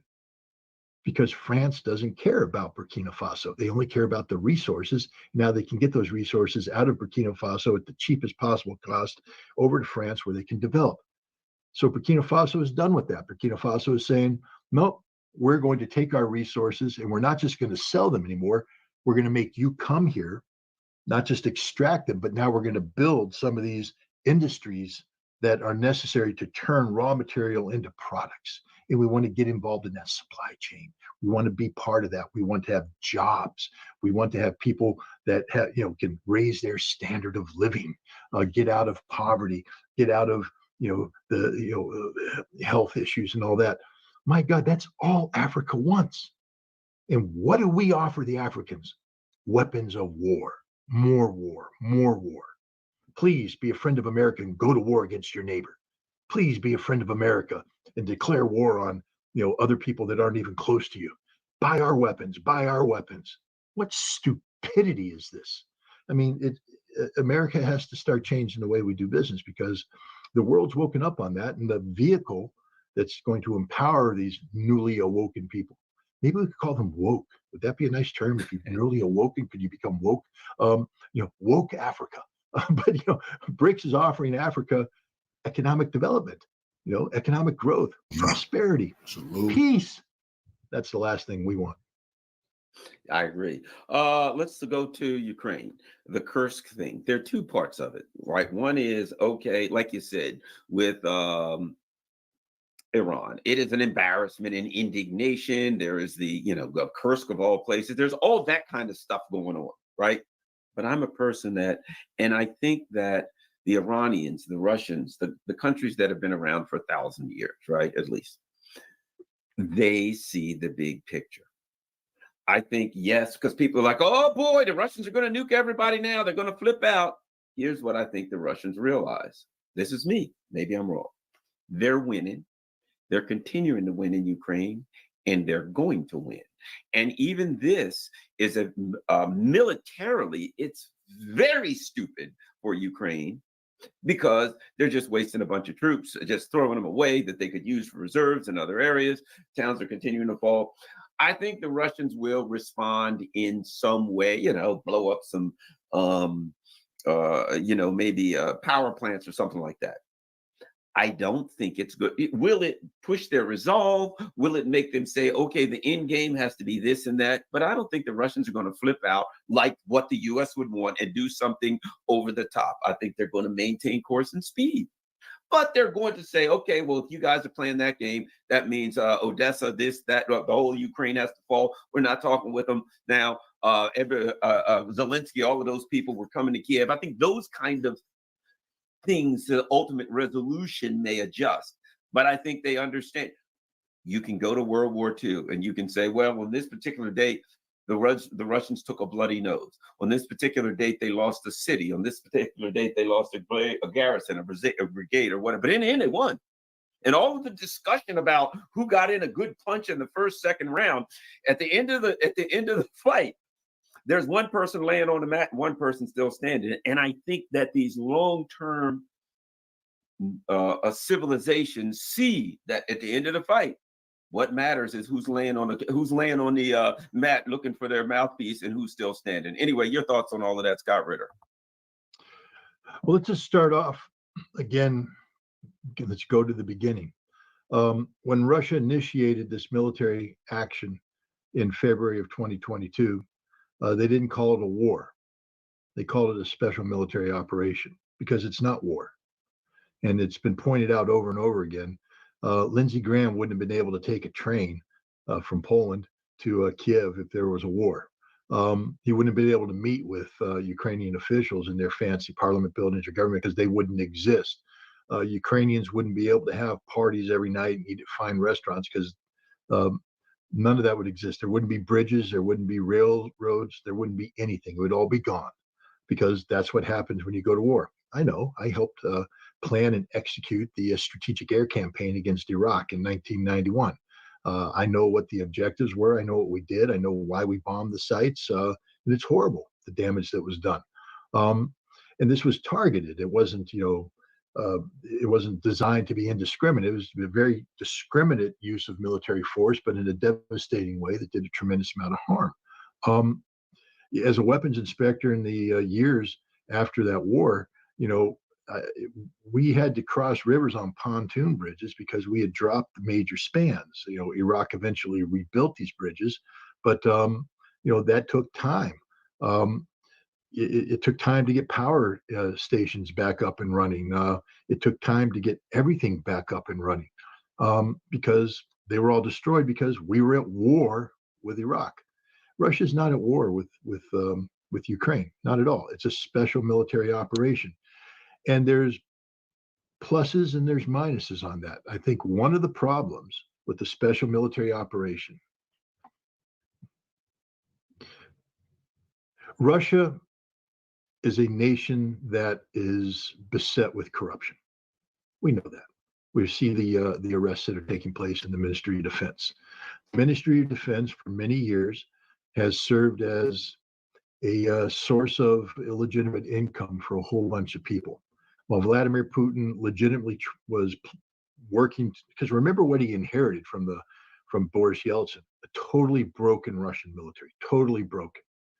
And Vladimir Putin had to get the military back up on its feet, win a war. People forget the Chechen conflict. He had to win a war, which he won, confront an expanding NATO, which he did, deal with Ukrainian nationalists who were trying to seize Crimea and all that, which he did, and deal with a conflict in Ukraine, which he did.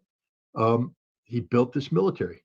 But at the same time, you have this extraordinarily corrupt system that you can't clean all at once. And as you start pouring money, investing money into a corrupt system, the corruption leaches money away. That's why when Russia sought to mobilize 300,000 men, there were some districts where everything worked great because they did what they were supposed to do. They received money, they bought uniforms, they had the uniforms stacked, they were ready. They had training grounds that were maintained. The recruits came in, properly briefed, properly trained, boom. Other places people showed up, there was no uniforms, there was no nothing. The training grounds were non-functioning. They had to go in and pull out rusty weapons that didn't work.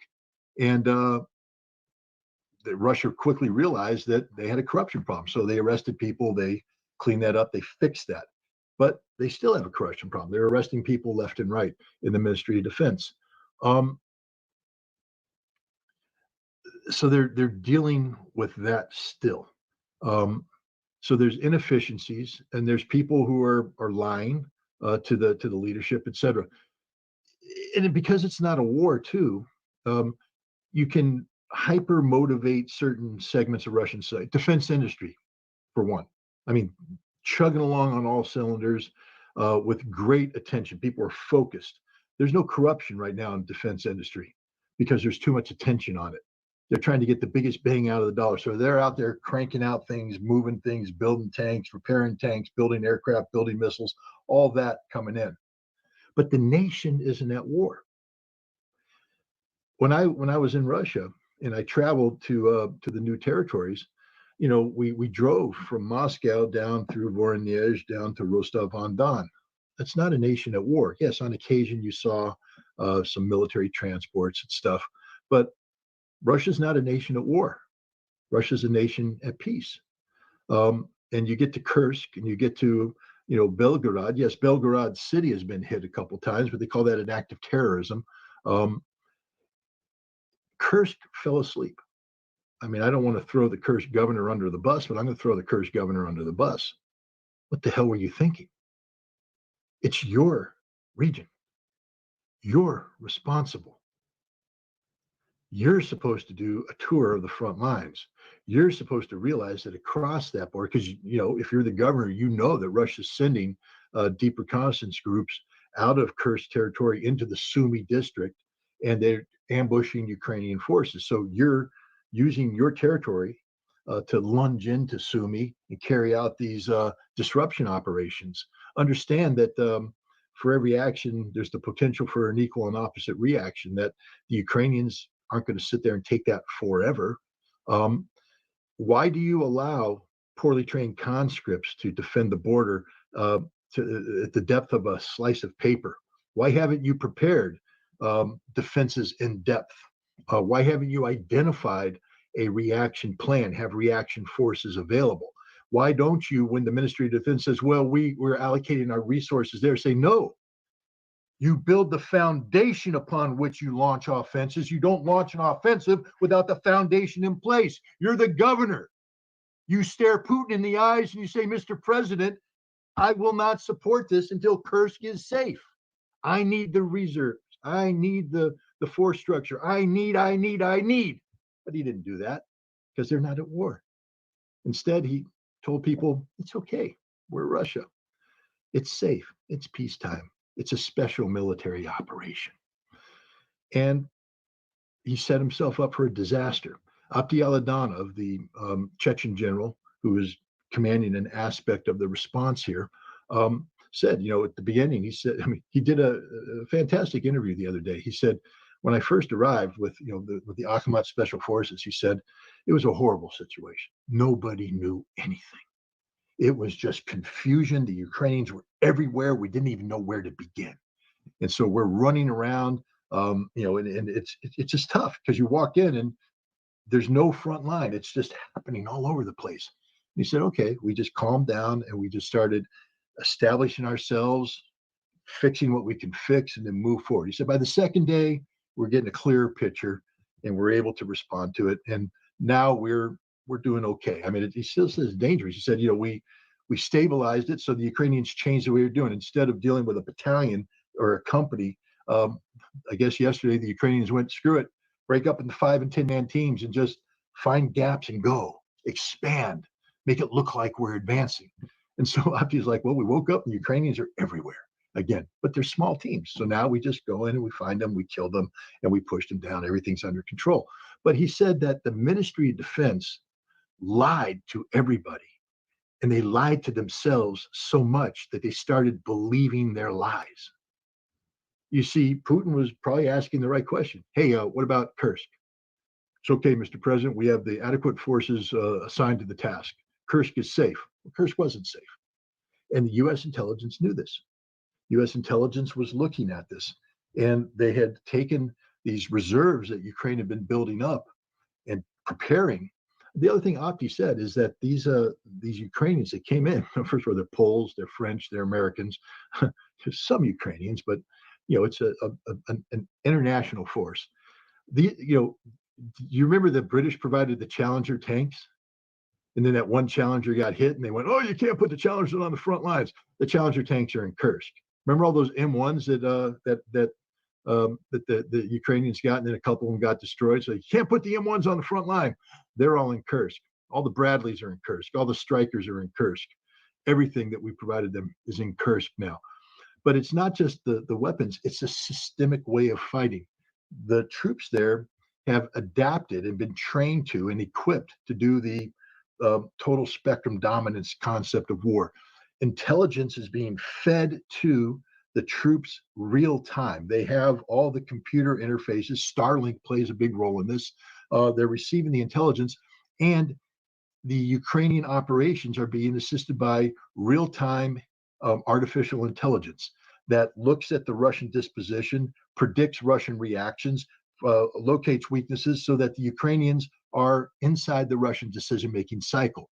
The observe, orient, decide, act, the OODA loop, Ukraine is spinning it quicker than the Russians are. And so the Russians are reacting to the Ukrainians. The Ukrainians aren't reacting to the Russians.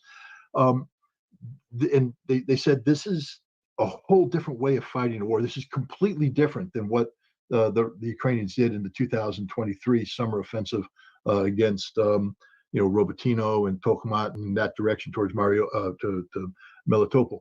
This is a completely different approach. This is a NATO army. This is an army that's fighting with absolute NATO doctrine, with the equipment of NATO, and the whole approach. Real-time connectivity, communications, advanced communications, new drones. The other thing that the Russians are saying is that they're bringing in drones that are designed to shoot down helicopters. It's not that they modify, they're bringing in fast drones. They're bringing in drones that use AI. They brought it all in to Kursk. This isn't a minor thing. When people say, well, it's just a diversion. No, this is a major offensive by the Ukrainians that was designed to capture the Kursk nuclear power plant. That was the goal, to go in and capture that, to defeat the Russians, to take advantage of the fact that the Russians have no forces there, and in doing so, compel the Russians to halt their offensive in the Donbass and divert reserves. Then that would, come up and be compelled to respond. That was the goal. Now, the Russians are pretty good at reacting. And the Russians, the fact that I know this is because the Russians are telling this. They're telling me this because they've captured the equipment. They're interrogating the Ukrainian commanders. They know they have the Starlink system. They have the satellite download receivers. They have the communications equipment. They have the plan, the communications plan. They have everything. And they're looking at it going, holy cow, how do we respond to this? And they have teams that come in and review this, and they come up with the tactics that night. They say, okay, try this. It may not work. They go out the next day, didn't work. Okay, try this. May not work, but hey, that worked. Okay, tell everybody that's how we stop this. And slowly but surely, they're putting together the response tactics, the response procedures to bring this thing to an end. They had to bring in troops. The Akhmat Special Forces were a strategic reserve. They were brought in. They diverted the 810th Marine Brigade from Zaporizhia. They had to bring that in. They brought in the 2nd Special Forces Brigade. They brought in the Wagner troops out of Belarus. They've brought in other Russian forces from Belarus. They brought in reserves that were earmarked for follow-on operations in the Donbass. But what they didn't do is stop the offensive operations in the Donbass. As we speak, the Ukrainian army is falling apart. Remember that collapse we talked? It's happening. It's happening right now as we speak. The defenses in the Donbass are collapsing. The Russians are making major gains, and if they secure a couple of places they're looking at securing in the next day or two, it's all over for Ukraine, because these are logistical lines of communications. The forces can't be resupplied. There's no more reserves because the reserves that are supposed to be helping them are all being blown apart in Kursk. And it's not just that.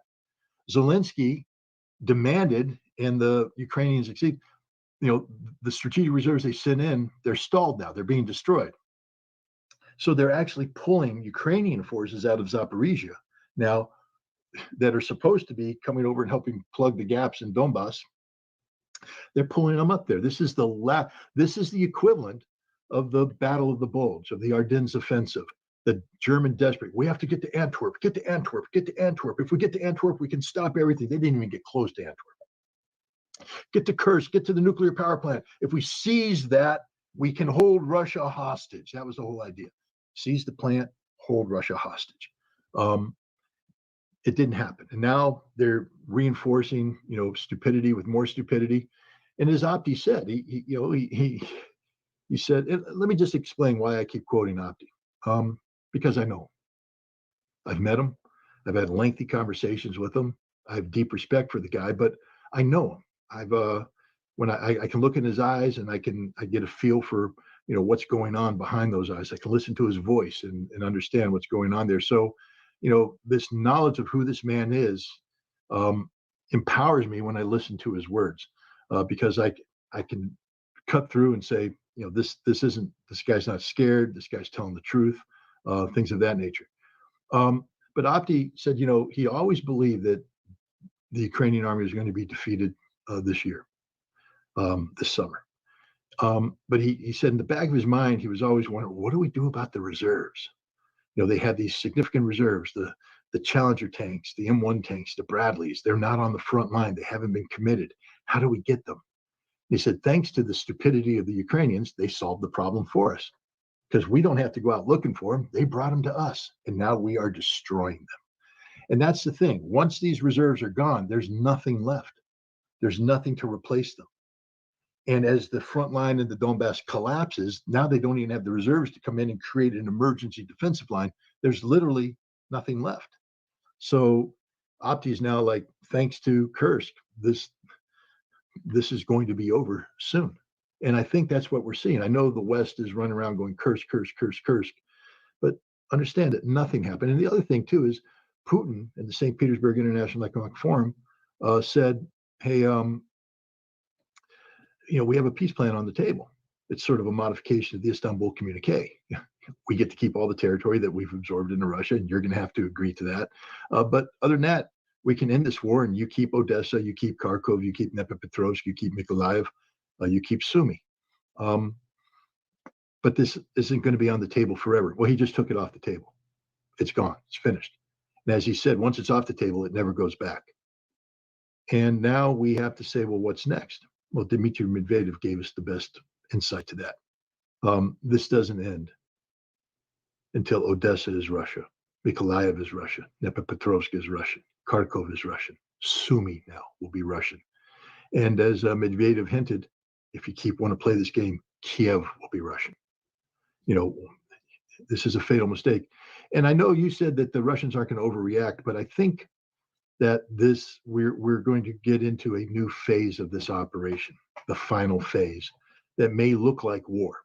They may not call it war, but I interviewed a Russian senator, a veteran who's the head of the major veterans organization in Russia. He's in Kursk right now, but he's very well connected to the Kremlin. And he said that what the Ukrainians have done, what NATO has done in invading Russia, because that's how they view it. This is a NATO invasion of Russia. There will be a response, and the response will be the most horrible thing that you can imagine. He didn't say nuclear weapons, but he did say weapons that the West has never seen before, weapons that are horrible, weapons that once they're used will send a chill down the spine of everybody. And they're weapons that will make the point to all of Europe. This is the consequence if you want a war with Russia. See, NATO invaded Russia. And that's the one thing we have to remember. The Russians recognize this. NATO invaded Russia. Russia's not going to do anything that causes them to lose, just like we talked about Iran and Hezbollah not losing the big picture. Russia's winning this war. Russia's already won this war. Russia's not going to do anything to stop the trajectory of victory.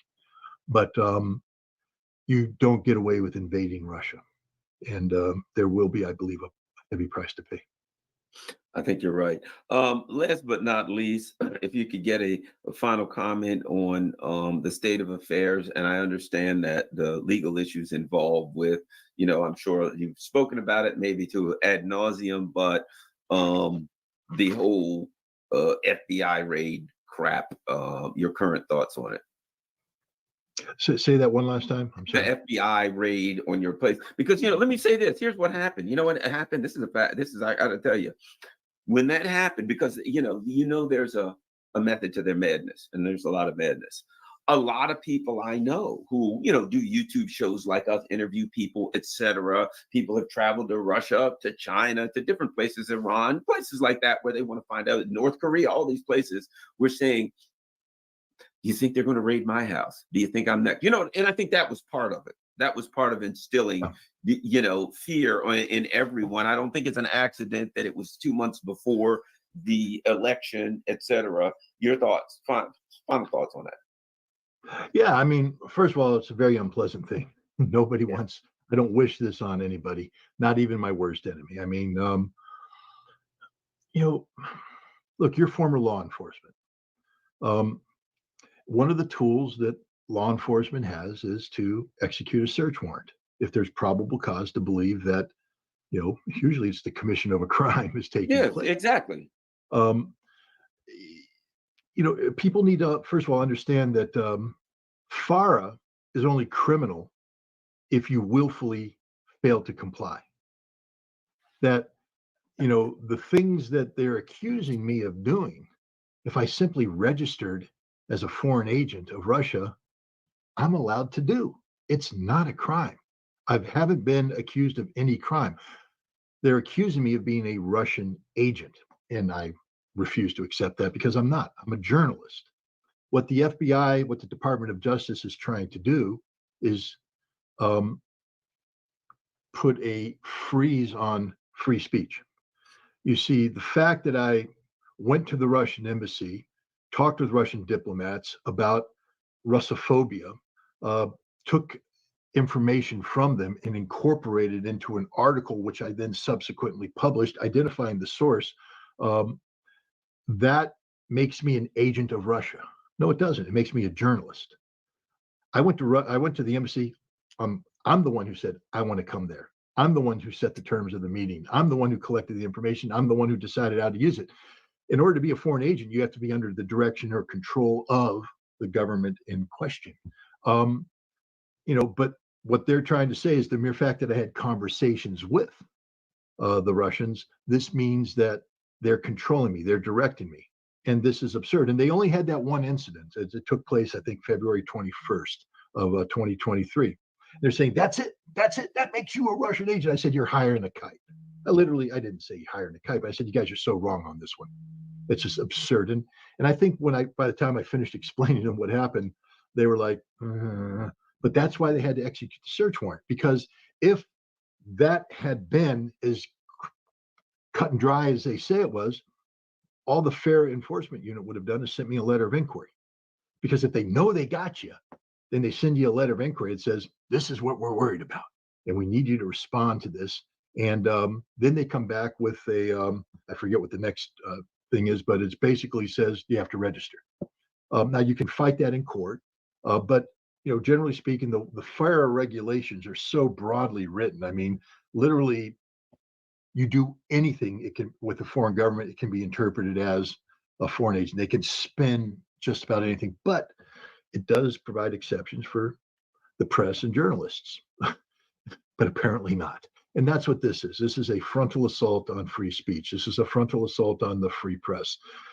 Everybody who does podcasts, you, Judge Napolitano, you need to be worried, because if you've ever traveled abroad, if you've ever gone and talked to how do you cover Venezuela without going to Venezuela and talking? I went to Venezuela. Yeah. I went to Venezuela as an election observer, and the government takes you all over. They show you everything you're doing. You come back and you say, this is what I saw. You travel in a car provided by the Venezuelan government. You spoke to a Venezuelan official. That Venezuelan official gave you information that you then talked about as part of your journalism. You're under the direction and control of Venezuelans. You have to register as a foreign agent. It's the absurdity of the line of thinking right now, and that's what's taking place. Somehow the FBI didn't want to believe that it was what it was. They started imagining secret relationships, secret communication. So they came in and they seized all of my electronics. It's unpleasant, but I'm sort of glad they did, because now they're going to go through them and they're going to know that there's nothing there. That all I'm doing is practicing journalism. There's no secret relationship. There's no secret gifts. There's no secret money. There's nothing. Nothing I did is against the law. Nothing I did is is actionable under FARA. And I'm hoping they do the right thing and back off. But this is political. This is done for a reason. And so I don't see them just saying, oh, oops. So who knows where this is going to go and how this is. Well, I know how it's going to end. It's going to end in this is an existential fight. I try to tell people, I am a Marine at heart. I know I'm old. I know I'm getting a little fat. And I'm not as quick as I was. I get tired at the end of the day. My knees hurt, but I'm still a Marine. And in the Marine Corps, we have a tradition that's based upon the history. And there's, the Frozen Chosen, the Battle of the Chosen Reservoir. There's a Marine Rifle Company that was told you have to go up on that hill line and you have to hold off the Chinese as they attack, so that bridge stays open so all the other Marines can get across. And the company commander went up there, took his rifle, put the bayonet on the rifle, put the rifle in the ground and says, this company fights and dies here today, now. We don't retreat. This is it, the existential struggle of our lives. If we fail, our Marines die. Okay, that's my tradition. This is an issue I'm going to fight and die on. I am not backing away on this one. I am a journalist. And if I surrender on this issue, I let my fellow journalists, I open them up for failure. This is the existential fight of freedom of speech, the existential struggle for a free press. And if you're a journalist out there and you don't understand this, then you're not a journalist. You're a propagandist. You're something. To be a journalist, you cannot allow the Federal Bureau of Investigation or the Department of Justice to define what journalism is. They don't have any right whatsoever to do that. Free speech is about the governed holding the governors accountable. That means that the FBI, part of the governing class, is held accountable by people like me. That means that the people who promulgate foreign policy and national security policy are held accountable by people like me. A press does not automatically fall in line with the dictates of government. The press is supposed to challenge the government. Hugo Black said so in his concurring opinion, New York Times, the United States versus New York Times, the Pentagon Papers, where they tried to block the publication of the Pentagon Papers. This is the existential struggle of our time when it comes to free speech and a free press. They cannot be allowed to get away with this. And because if they do, then you're next, Garland. Oh, yeah. They'll just everybody shut down. That's it. Game, set, and match. So, yeah, I'm with you there. Well, all right. Thanks a lot, Scott. I mean, look what they're doing. Recently, Musk goes to interview Trump. And just before that happened, the EU sends him a letter. Oh, yeah, there could possibly be something said that's false. And just threatening letters to say, look, we've got narratives. And if you push back against the narrative, I don't care if you're interviewed, particularly if you're interviewing a person who's potentially could be the president of the United States. We got to get that. So, all right. Thanks a lot, Scott. Don't forget, everybody, go to ScottRitterExtra.com. Go figure. Follow me.